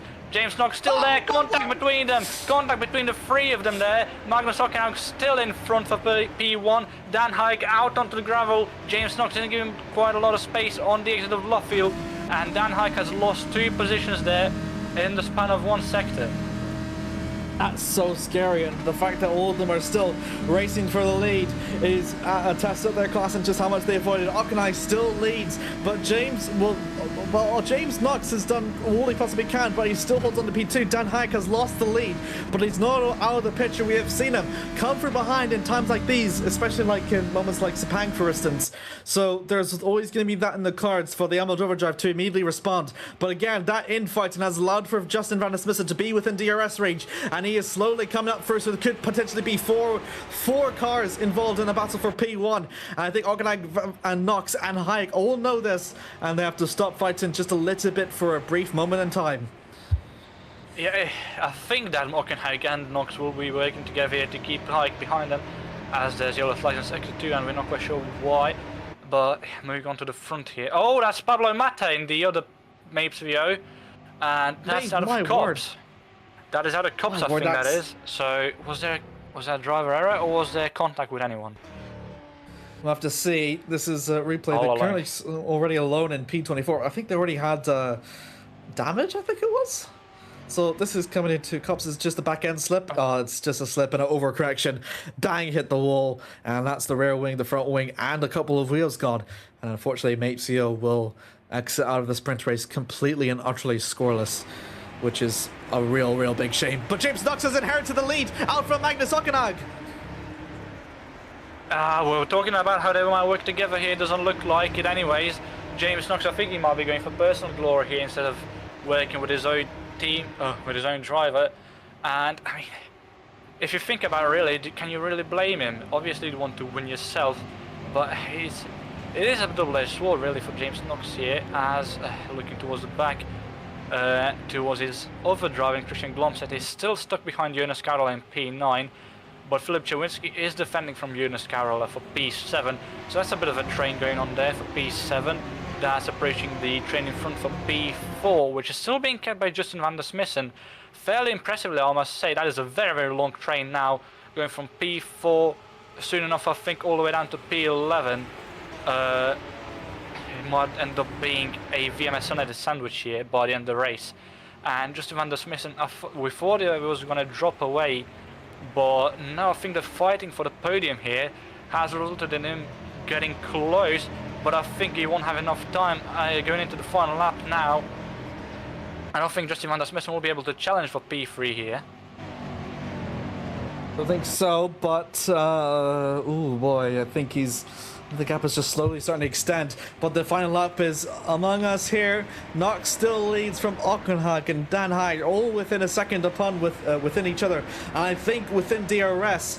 But I think Hayek is just slowly coming to the verge of losing that DRS to Ockenhag on exit, and indeed he will not have it, I don't think. No, he does, just ever so slightly, but I think the gap is just a bit too far away, and Knox is still managing to hold the lead against Ockenhag.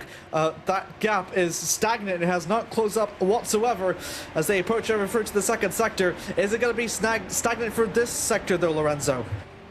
Yeah, I don't think Justin van der Smissen will be able to get past Dan Hayek here. Maybe on the hanger straight, but that will be the last-ditch effort for the Dutchman here. And it just depends really how it takes Maggots and Beckett here. Kops seems to be fairly alright from the both of them, but I still don't think van der Smissen will be able to get past here. Obviously, I don't think Knox is going to lose position or Ockenhag either. It doesn't look like it'll happen unless Knox makes a mistake. I don't think Ockenhag will lose P2 either. I think they're working together by this point now, and I think James Knox will win the race. I think Ockenhag isn't attacking, and Ockenhag has only been on the podium once before this season. I think he'll be content with P2 as he sails wide through Stowe, but I don't think Hayek is close enough. He isn't indeed, but he gets closer, still not close enough. As we enter the club around the final section of corners, we see James Knox there. He will cross the line to win for the second time this year in 2 rounds as well. Magnus Ockenhag gets P2, his best new result this season. Dan Hayek in P3, Van der Smissen in P4, Hakimi P5. Oh, that looked like a quite nice battle in the back, or that might just be drivers crossing the line and overtaking each other. But I think we've seen all the battles we could have really. I think everyone's crossed the line within the top 15. Great race that was, especially for the one that we've seen in the lead for what it's worth. And James Knox makes it 2 race wins in a row, and his first 2 FS2 appearances in Imola and in Silverstone. He's got a race win in both, and now has really propelled Hot Performance Engineering up a little bit higher. Magnus Ockenhag, again, his first podium in a while. It's been a very long while. Is exactly what they need, especially with Orbit Motorsports kind of having an off day. Maciek manages to score points for Orbit, as he's the only one to do that, as that gap, I think, may have swifted into Fox Esports' favor, as we have to wait and see. But here we go. Here is the unofficial race results at the moment. James Knox for Hot Performance Engineering holds on to a race lead with Magnus Ockenhag in second and Dan Hayek in third. A great 3-way battle between those two, and that's Knox that will be the one that comes out on top. Van der Smissen edges out through Mika Kimi at the last moment to complete through 4th, which is VMS and its best finish in I think since Melbourne, I believe it was, but I'm not quite sure. Mika Kimi in 5th for Alka International, with Tice Juncture in 6th for Emerald Overdrive. Again, another fantastic performance from the American team as they still make their climb up through the field. Philip Savinsky for Makilla Racing is 7th, Jonas Karla in 8th for Priority 1, Mark Salagi for Killer Racing is 9th, and Christian Glomstetter for Fox Esports, the championship leader, does indeed score a couple more points. Over through TV Rest, David Free for VMS and it's 11th, with David Junt in 12th for Killer Racing. Lucas Machulik in 13th, with Chris Davis manages to score points in his home race for Camara in 14th. And as Alfie Denley, that will be the last of the point scorers in sprint race as he finishes P15 for McManus. The rest follows through Craig Parson in 16th for Priority 1, with Ricardo Bassani for 17th for Camara, Nova McKenna for Hunter is 18th, Jamie Klomp for Frechenera 19th, and for Just Go Griminancy from McManus Motorsports is P20. Fu P21, Mihailo Vucetovic is 21st, Amir is 22nd, and Hasko Mebis is 23rd. Got a plethora of retirements though. Pablo Mata for Max Vio, Eamon Asiber for International, Mitchell Luvink for McKenna Racing, Gabriel Ramos for the Academy, Leila Petraglia for Hunter Birch, and Manny Kandan for Academy. That's quite a lot of retirements, but a good race indeed that we have seen, in at least in terms of the lead. And as a result, race 8 has come to its conclusion, and as a result, our next race will mark the start of the second half of this Formula Sprint 2 season. As I cannot remember, can you bring up the graphic just for where we're going to go next? Thank you very much, Remco. It is Spa-Francorchamps that's hosting next time here in Formula Sprint 2. That will be coming up through on the 7th of July 2026, and that will be something of a spectacle to really witness and to honestly, it's a really big question to see from the drivers that we have seen in the 8 races who will emerge victorious at Spa-Francorchamps, if it will be a repeat winner or someone completely different. But that's been us. That's been the first half of the season done, and we've got the second half to go, and it will all start here in 2 weeks' time at Spa. But until then, we'll now go on to the interviews.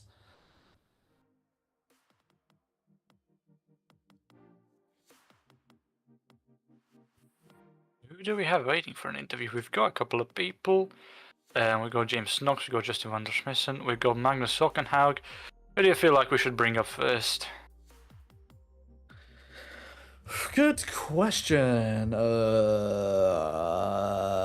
Can I bring Alex Lahoe just for the lols? No, let's not bring Alex Lahoe in. We'll probably get an interview on Thursday anyway. Fair enough. I'll bring in James Knox then. James, you've well, can you hear us? Hello. Hello. Well done.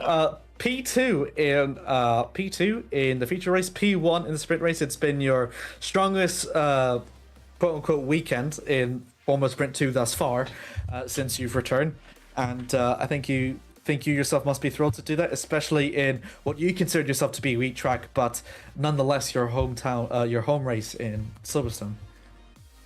Yeah, no, it's really happy, especially with the heat. Obviously, the heat wave that's going on right now, sweating absolute buckets, doing laps around here. But no, race 1 went quite well. Obviously, it was more like train sort of racing. I had to pick my moves. Obviously, didn't want to do anything stupid to lose that DRS, that crucial DRS and slipstream from the cars ahead. But was able to capitalise on Youngster making a mistake, so I managed to get P2 there. Race 2, that was quite a good race, I think. Capitalised on people battling ahead, and very happy to come away with P1, obviously on a track that I don't particularly enjoy, but I think I for some reason locked in race 2, so it should be all good. But no, really clean racing for everyone. Just want to thank everyone. It was a good racing, and can't wait for Belgium. You've been involved in lead battles twice, well actually for both races, in race 1 and in race 2. One of them was 16 laps, one of them was 12. One of them was a feature, so it started the same as it did in qualifying, and the other was a reverse grid, which I think you started at P12, I think it was, on the starting grid. Did you feel there was a difference between the lead battles in the feature race and the sprint race from your perspective? Yeah, I mean, the battling for the lead, obviously, I think, I don't know why, but it seemed easier in race 2. I'm not entirely sure why, but I guess it's because, the reverse grid creates the different pace differences, so it allows for closer racing. But yeah, no, battling either side was great. Obviously, race 1 was a lot more relaxed. Race 2 had you on strings a lot more, but no, it was good, and hopefully we get more of it. Your last season in Formula Sprint 2, I think you're regarded amongst as one of probably the most underrated talents in that season, but you didn't yet get a race win despite your performances. Here you are upon your return to FS2 after last year, and you've already got 2 race wins. What do you think has been the difference, in your opinion, compared to last season to this season, in terms of your change in fortunes and your great performances, in your opinion? Yeah, well, for Christmas, I did get a new sim racing rig, and setup does make a difference, especially for me. And I think that's really given me the edge. I've obviously new direct drive as opposed to G29. a lot more, background work with people and more effort. And I think there's been an improvement there, and I think it is because of winning kit. It's certainly helped me a lot. But yeah, that's what I can put it down to be honest. Lorenzo, any questions? Yeah, I've got 2 questions. Obviously, James, congratulations on that winning race too. But we saw very clearly on camera you were fighting not just Dan Hike, but Magnus Hockenheim, one of your own drivers. Was there any communication between yourselves at that point in the race? Was there any sort of teamwork going on between you two? Or did you just decide on your own that you're going to go gunning for the win and, whatever happens to Magnus happens? No, me and Magnus were in completely separate voice chats. Magnus obviously had someone engineering him, and we were racing our own race, really. If we crash into each other, we crash into each other, it's racing. I'm not going to go easy on him because it's my own team. Obviously, it's great that he got P2, and I'm very happy that he got P2 from a team owner standpoint. Obviously, it's a shame I had to be the one to strip it away from him, but at the end of the day, I'm in a different team. I'm not going to act like a second team, or, we're all racing here, so I'm not going to, unless he's my actual teammate, I'm not just going to, lay out the red carpet and let him through. So, there was no team orders, no conversation between the two of us. All right, and my second question being, having the results seemingly filled in as things are going on right now, provisionally you have pipped Orbit Motorsports to the lead of the team standings by 1 singular point. Oh, do you brilliant! think... I didn't know that. Yeah, but that's still provisionally. There's still penalties to be dished out. Yeah. But do you think if you do keep that lead after the penalties as well, do you think you can keep it after Spa as well and for the rest of the season? We're not sure. I mean, I'm not gonna, write anything off just yet. I'm not gonna say that we're in the clear, because obviously we're not. Emerald Overdrive have really come into their own. I mean, after round 1, after round 1, we were like, oh no, they're gonna, struggle maybe a little bit, but no, they've really, upped the ante, especially with the 2 1-2s in race 2 Malaysia and race 1 Canada. I have so much respect for them as a team, and I'm really happy that they seem to be our closest challenge at the moment, obviously with what's going on with Orbit. So yeah, it's not going to be easy, and I think it will be a battle to the very end, I think. So I think it's something to pay very much attention to, and yeah. All right then. Thanks again, James. Thanks, James, for your time, and again, well done on your another great series of races, and all the best. Come for the next time in Spa-Francorchamps. Now do that on Saturday at Indianapolis. I don't know about that. All right, good night, and guys. See you on the Academy booth. Yep. Cheers, mate. See ya. See ya.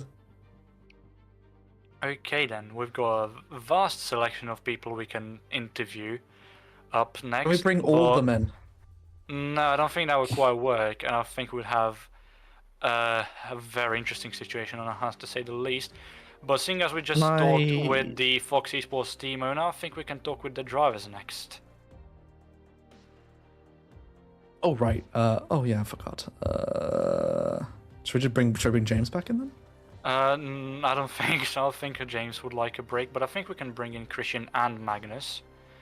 We see Christian here, and Magnus is here as well. Can the two of you hear us? Yes, we can. Welcome. Alright then, so very, very good races from the both of you. Obviously Christian a bit weaker this time around than previously.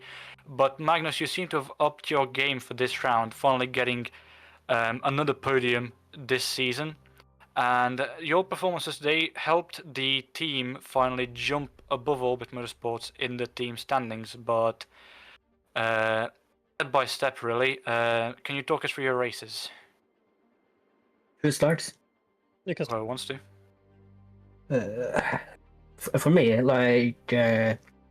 been waiting the whole year to get podium, because at the moment I can admit that Christian has had the upper hand on me as a teammate rivalry, And usually, like until now, like I never really felt that confident with the car. But during practice today, we changed a few settings to the car, and that somehow made me much more competitive than I usually has been this year. And we just took it step by step, like have a decent race one, and just worked well together as a team, because Christian has new pedals from tonight, so that explains his slower pace than usual. So we tried to, let's say, damage limitation then, like work together as a team to bring most points in total.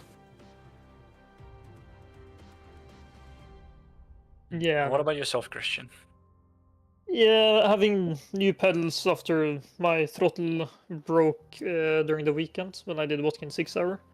So completely new pedals, my consistency way off today. So it was all about trying to just get to the finish line, see if I could find some pace. Yesterday, when I got my pedals installed, so I had essentially 2 days of practice, which was not really ideal. It didn't turn out as bad as I thought it would be. I was a bit afraid I would drop out the top 10 in race 2, but I managed to just about salvage P10. So yeah, looking forward to Spa, trying to do a bit more practice, get more used to the pedals, have some things I want to adjust. And yeah, Magnus did a great job today, bringing in great points for the team. So yeah, overall fairly happy. Any questions from yourself, Amir? Magnus, your first podium in race 2. I think you've been, a bit unlucky in the course of the season, but are you yourself thrilled for finishing on the podium after, I think, 8 races of being close to do so? Yeah, I've been quite close, like as I said earlier this year. I think it was in Bahrain. I almost had Cody for P3 for race 2. Then it has been like, on some track it's like very qualifying, like grid dependent, like very, if you're gonna have a good race or a bad race. So if you have like a average qualifying, like that's your evening done unless something crazy happens. But like ever since we joined the actual race server for tonight, I think I clocked in, was it a low 48 on race pace? Like I felt like the confidence was there to push and actually try and make something out of it, and just try and survive the race, which I did. Like you had the incident early on in race 2, managed to dodge that, and was just to keep my head down and survive to the end, more or less. And hopefully this is just a start, and I can carry on building on this rest of the year.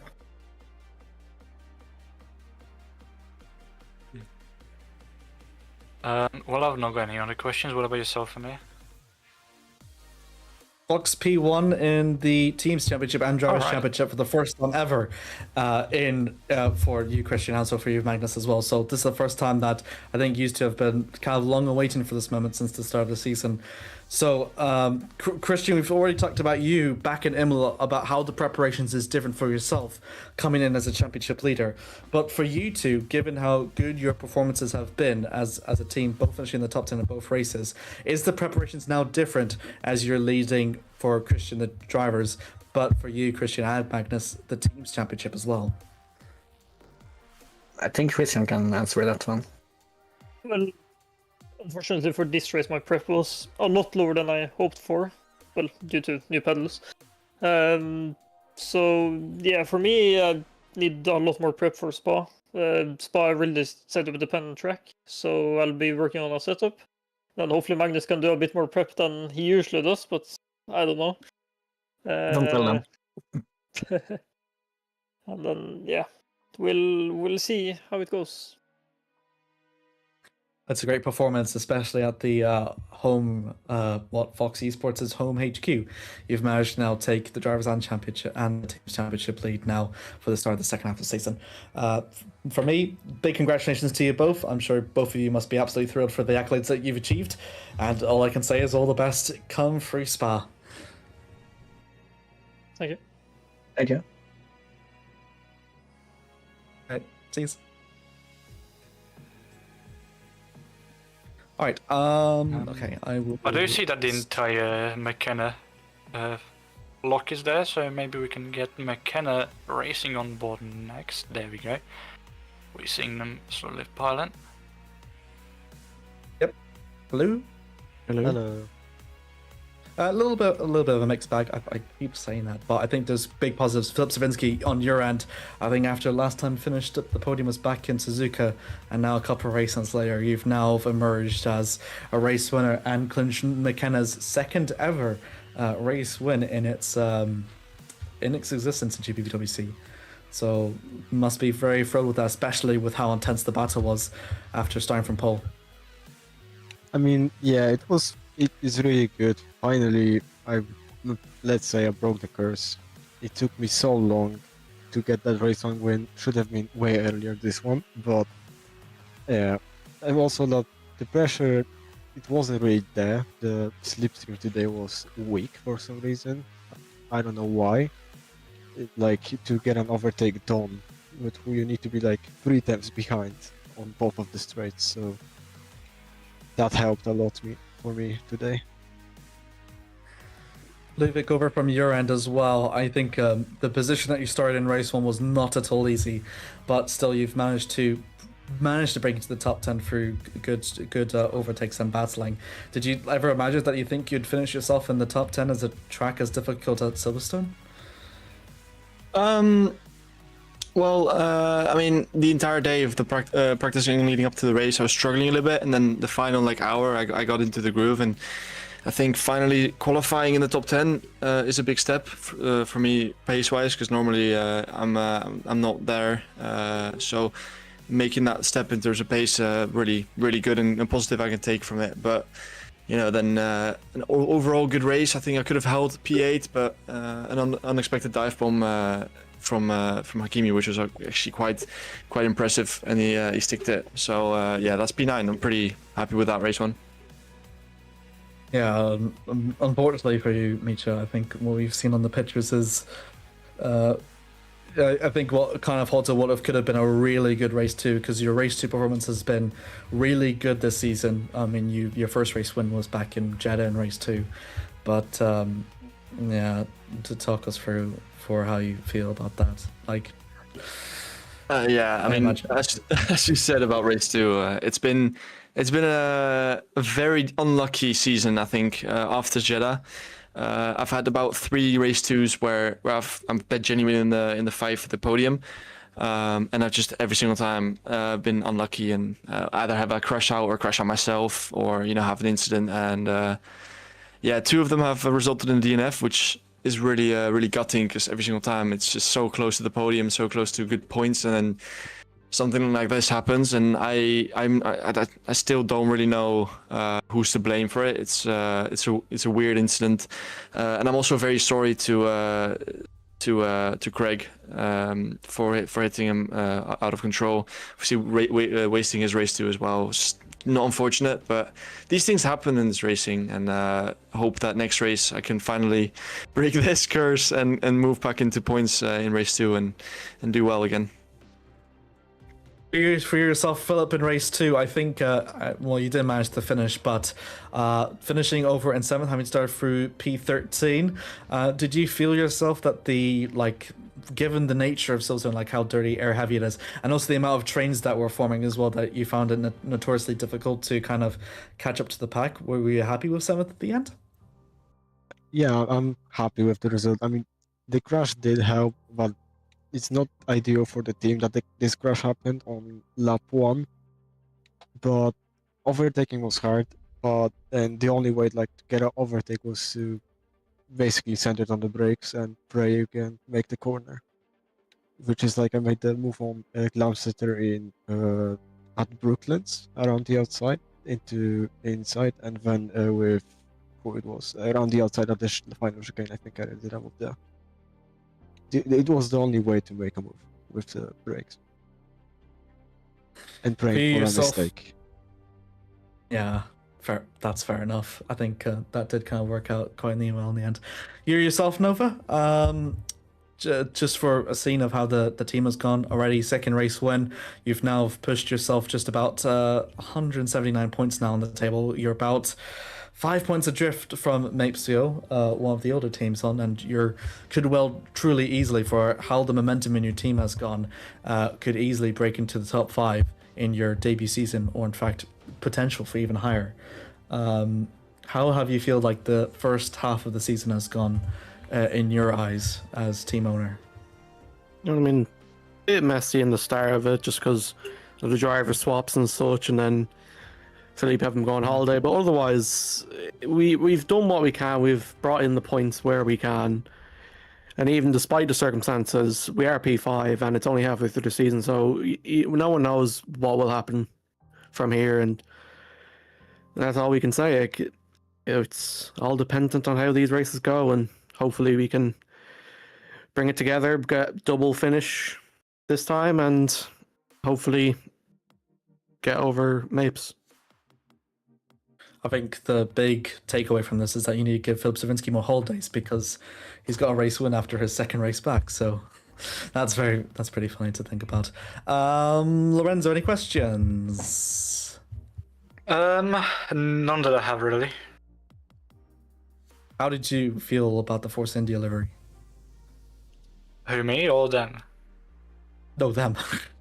Philip and Mitchell specifically. Well, I will not say anything because I was the one that made it. So I loved it. I'm not speaking. Are you going to wear that for the rest of the season now? No. No, Philip needs to make a Dutch special for me for Belgium. That's all. That's. I'm just joking. What's a Dutch special? I mean, with the next race is Belgium, and I'm Dutch, so I was like, you know, a bit like a full orange car. If you, yeah, fair enough. I'm just joking. But he might make it if you ask. But for yourselves as well, just a final general question as well. I know, Ludwig, yourself, you started in, I think, abruptly half into the season. Now you've been a McKenna mainstay. Savinski, again, race win for yourself. So both of you are acclaimed race winners now. And for the way the momentum's gone, is pretty good. So do any of you have like any goals in mind that you have for the second half of the season as we approach over to Spa with 8 races to go until the end of the season? I guess I'll start. I mean, I guess more wins. I know I can do more wins at certain tracks, and just push myself as far as I can into the drivers' championship. Like, I know I probably cannot win it at this point with with like 4 rounds that I didn't score in. So I guess I'm just gonna try my best to get top 3 maybe if possible. And I think for me, it's scoring points, getting more close to that top 6 of the top 6 drivers, and just getting that pace up to the top, and then seeing from there what happens. And yourself? All I can hope for is just consistent results, keeping up the pace that we've got, and well, having fun, I suppose, at the end of the day, because why race when you're not having fun? So. What a nice message to live by. That's so nice. Thanks again, all 3 of you, for taking the time. Well done, Savinski, on your race win, and you, Mitch, on your fantastic race 1. I think you two have been a really great team to have commentated and observe, especially through the season. And all my best wishes for all 3 of you come through Spa, and I wish you all the best. Thank you. Thank you.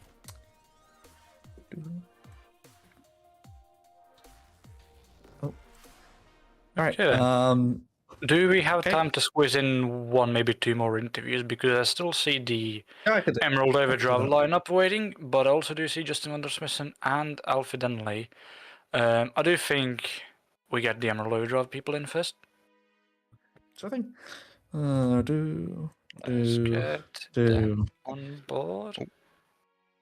Hello, can you hear us? Yes, hello. Yes. Is Mateusz here or is he gone? No, most likely no. He was, He's probably muted, gonna I come don't know. back mid interview. So Yeah. Bit of a.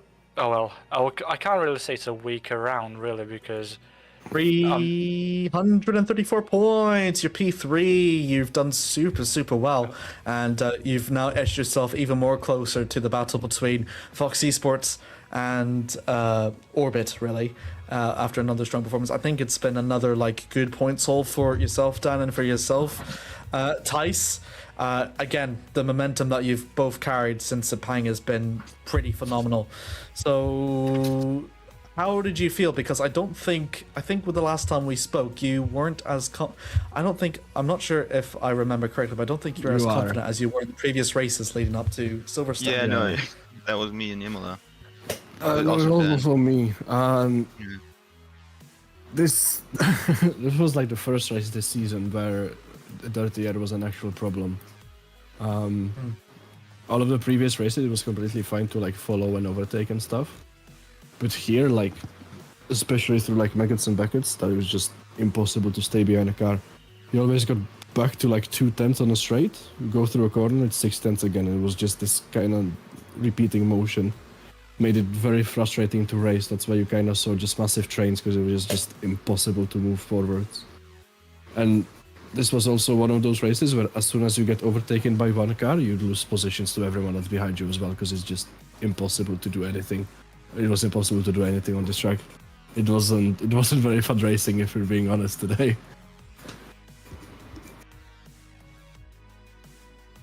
Nice. Yeah, I mean, I completely agree with Dan. It was pretty impossible to overtake anywhere. If maybe you could, if you could get a good run through Magus, Beckett, and Chapel, you could maybe overtake, but it was so difficult to overtake. I mean, I kept closing in on Philip, and every time he pulled away, I could catch up back again, but I couldn't overtake. It was really difficult. But I think, for a track like this, we still got good points. So I think we can still be very happy with the overall result we got. Yeah. Oh boy. Sorry, just a minute. Because the nature of the races for the lead were both so different. Dan, I know you yourself were leading and you kind of felt the effects. While you, Tice, while you were holding on to P3, you had that same, not the same feeling as Dan did, but I think it was a bit different given the nature of it. So, yeah, there was always like that for you to keep in mind. Did all two of you feel like you've done the best you could in those like battles that you've had in that nature that you were given? Well, I messed up in race 1 when I lost the 5 positions, because it was basically me and Jonas. We were both playing DRS mind games, and I was just focused on the DRS line way too much, and I missed my braking point by like 20 meters and lost 3 positions, and then it just snowballed from there. So that's like the only negative I have from this round, but I think Thijs will agree. I think we did the absolute maximum that we could have today with the pace we had. Let's be real, James Knox was always going to overtake, because he was just stupidly fast again this round. And Magnus also had a good round, so I think like P3 race 2 for me was like the best possible outcome from all of those guys behind me. Yeah, I think I have to agree. Maybe race 1 for me could have held on to P2, but yeah, like Dan said, James was just really fast once again. And race 2, I mean, I gained 5 positions on a track where it's really difficult to overtake. So yeah, I think overall this was pretty much the best we could do. Maybe 1 or 2 positions we could have gained, but yeah, I think we can be really happy and we can look forward to Belgium. Oh, Belgium, of course, coming up next, because it's going to be a little bit different than what we have seen here at Silverstone as well. So I think it's going to be a big question whether if you two feel like if your racing styles are more adequate, because for the constructors, for you guys, for how well you've done, the gap between yourself and Fox Esports, who are the current constructors leaders, are only just 24 points. So So it's not often at times that we see in FS2 that we have two new teams often fight for the championship, but you could potentially we could potentially see that moment in Spa. So how are you two both feeling in Spa? Do you think either of you two could take the championship lead in the constructors? Ooh, I think something would have to go very wrong for Fox to achieve that. I just like to add. Yeah, what's up? I wouldn't be so self-deprecative, to be fair, because as it stands provisionally without the penalties, you are on 334 points in the team standings, and Fox Esports are on 358. Yes, 24 points, but we have 24 points. Yeah, but we have to outscore them by 24 points, and they have like two strong drivers. That's why I said something bad would have to happen for us to take the lead like next race. I think it's easily possible to do it at any point. I think until the end of the season it's completely viable because it is only 24 points. And I mean, Glamsetter is very rapid. That's obvious because he's leading the championship. But Magnus kind of has his off races because I'm looking at I have the results open and I see that basically this was his first good race weekend, basically like a great race weekend. He had decent ones. So I think Glamsetter is gonna be an issue. And Magnus is going to be an issue if he does these performances again, but otherwise I think, let's say, by Germany we should have it, we should be in the lead. That's my prediction. And speaking of taking the lead as well and the gaps in the championship, I want to direct my question to you, Faiz. Following Silverstone now, you are third, you've jumped Cody for third place in the championship, you're on 192 points. With a 44-point gap between yourself and Christian, do you think with Ben Skinner now seeming out of the big ship for the remainder of the season, you can put up a fight with Christian for the driver's title?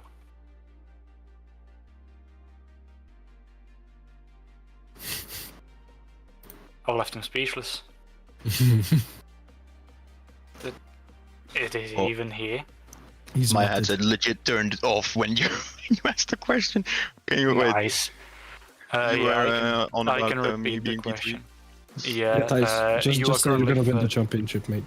Yeah. No, you know what I was saying you're third in the championship on 192 points, but you've got a 44-point gap to Christian Glomsetter, and with Ben Skinner out of the championship seemingly for the remainder of the season, do you think you can take the fight to Christian for the title?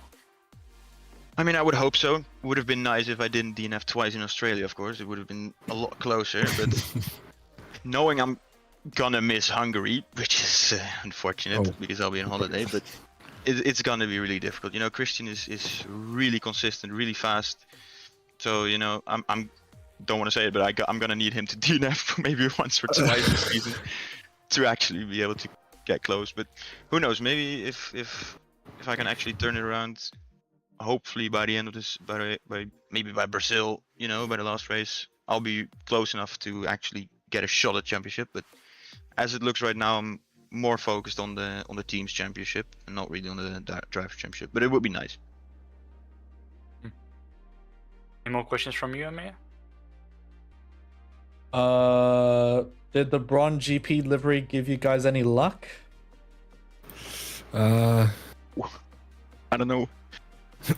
Well, I think performance-wise, I think it was very much in line with the second half of season Braun. So I think we paid a very good tribute. Yeah, no, I agree totally. And what about the? Oh yeah, Happy Pride Month. I love the.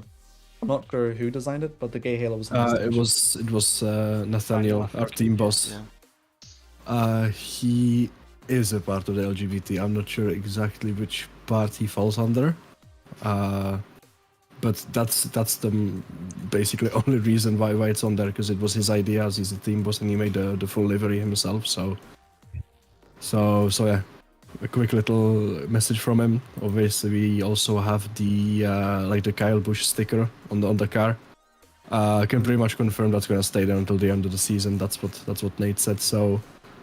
I think possibly I don't think he's gonna implement the pride flag into our regular season livery, but yeah, it was nice on the car and it made driving a little bit nicer because the onboard got way more colorful.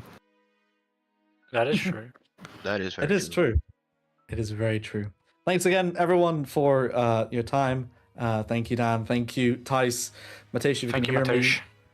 Why are you here? Not here. Like always. Thank you, Mateusz. Oh.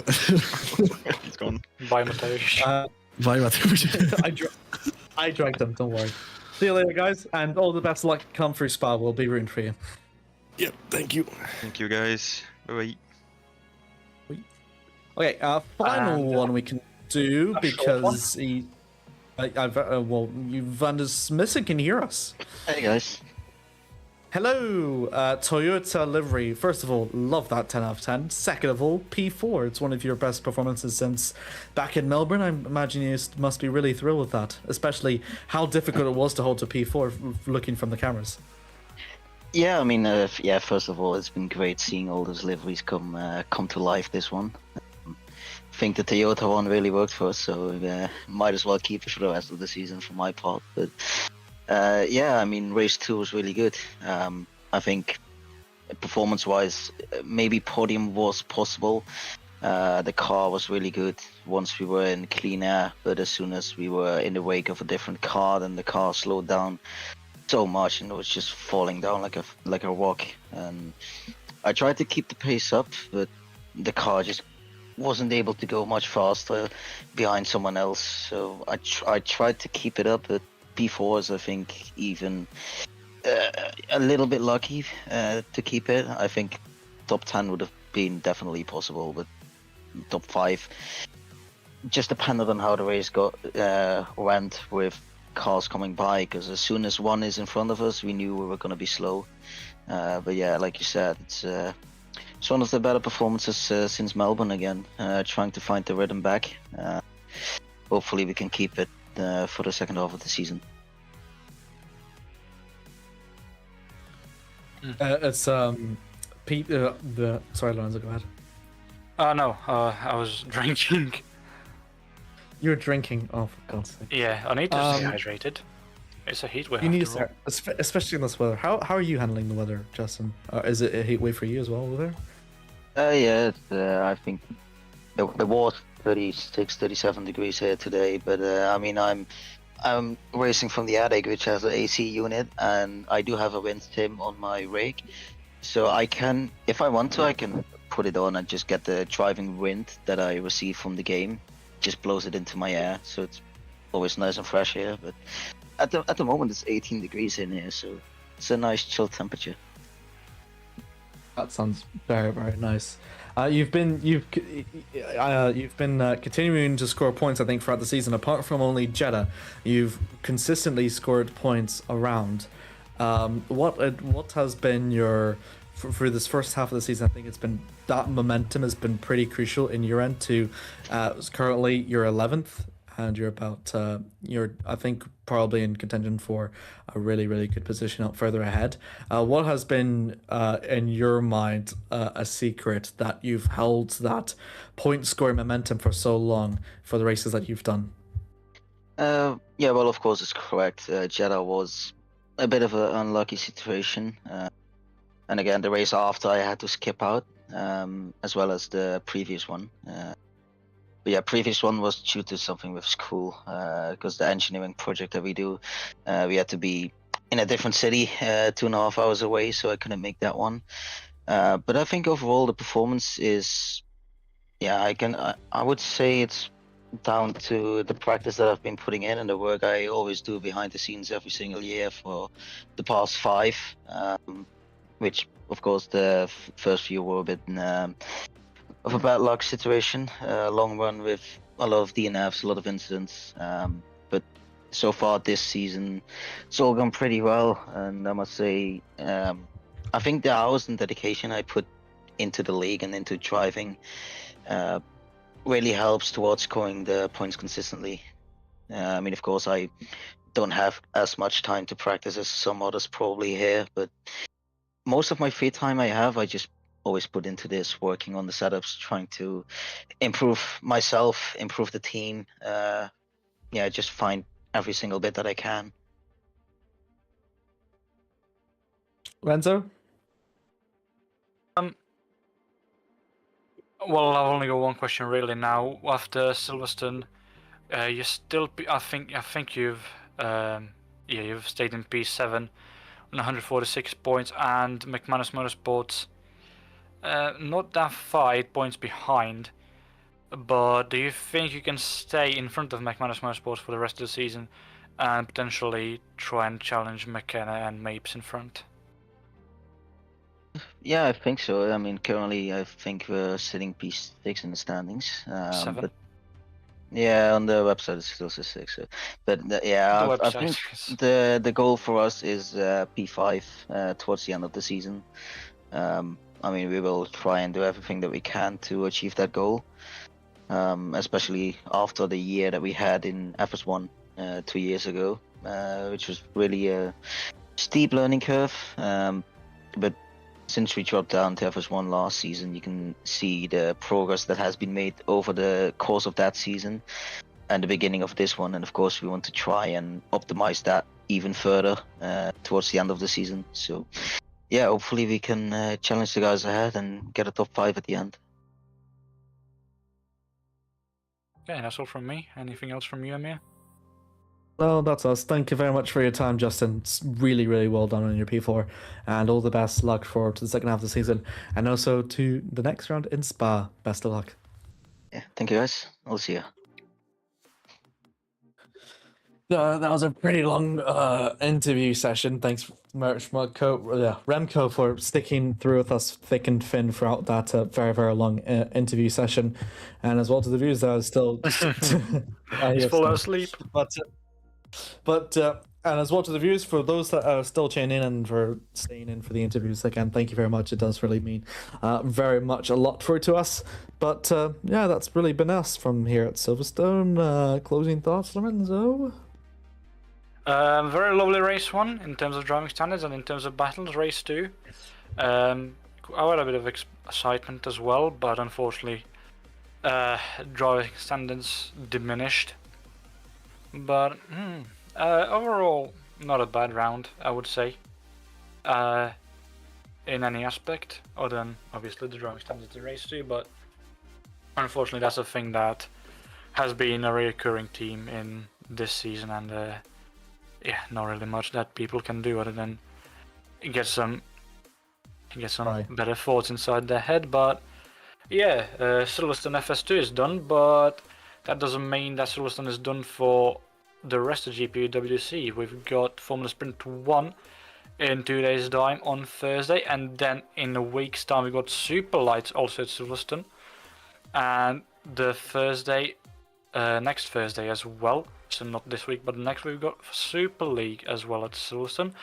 And let's not forget, if you are not part of this league and would like to get in on the action, next Monday we've got the Academy Series, which is open to everyone to race in, driving on Brands Hatch. So if you'd like to get in on the action, feel free to do so.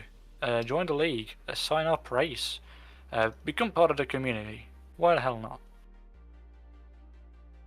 Yep, thanks all very much for tuning in. After a long while, Filip Savinski finally manages to get his first win added this season after his holiday. It's his first win in an FS2 feature race, and it's also McKenna's second race one. So both the cars and the grid that McKenna has can both call themselves race winners. Only Orbital Motorsports is the only other team to have reached that accolade. James Knox continues on his meteoric rise back to Formula Sprint 2 with a race win in the feature race after coming P2. He still continues to climb up through. He's on 75 points with Filip Savinski. He has gone up to 9th on 120 points. Glomsetter will still lead, who's only managed to push just 18 points from this race, means that he only pushes the gap to about 19 from Ben Skinner in second. But on the other end of the table, it is Fox Esports that holds on to 358 points, but as Amil's Overdrive that still continued their climb, as their 25 points adrift could make it a three-way battle in the teams championship. That's been the first half of the season done for us. What a fantastic 8 season has been. We've still got 8 more races left to go, and it will all kick off in round 9 at Spa-Francorchamps as we travel over to the fan favourite of the Belgium Grand Prix. Thank you all very much for tuning in to the British Grand Prix, though. and it's been a fantastic, really very great to have Lorenzo and Remco here with me as always. Just such a fantastic supporting cast of crew. Thanks so very much as well to all the people at GPVWC, Chris Williamson, the race director, and all that, and as well to all the drivers and to everyone that has partaken here today. We'll see you over at Spa-Francorchamps after this amazing tribute race. But until then, we'll see you over at round 9, and it's goodbye from us, and take care. Have a good night.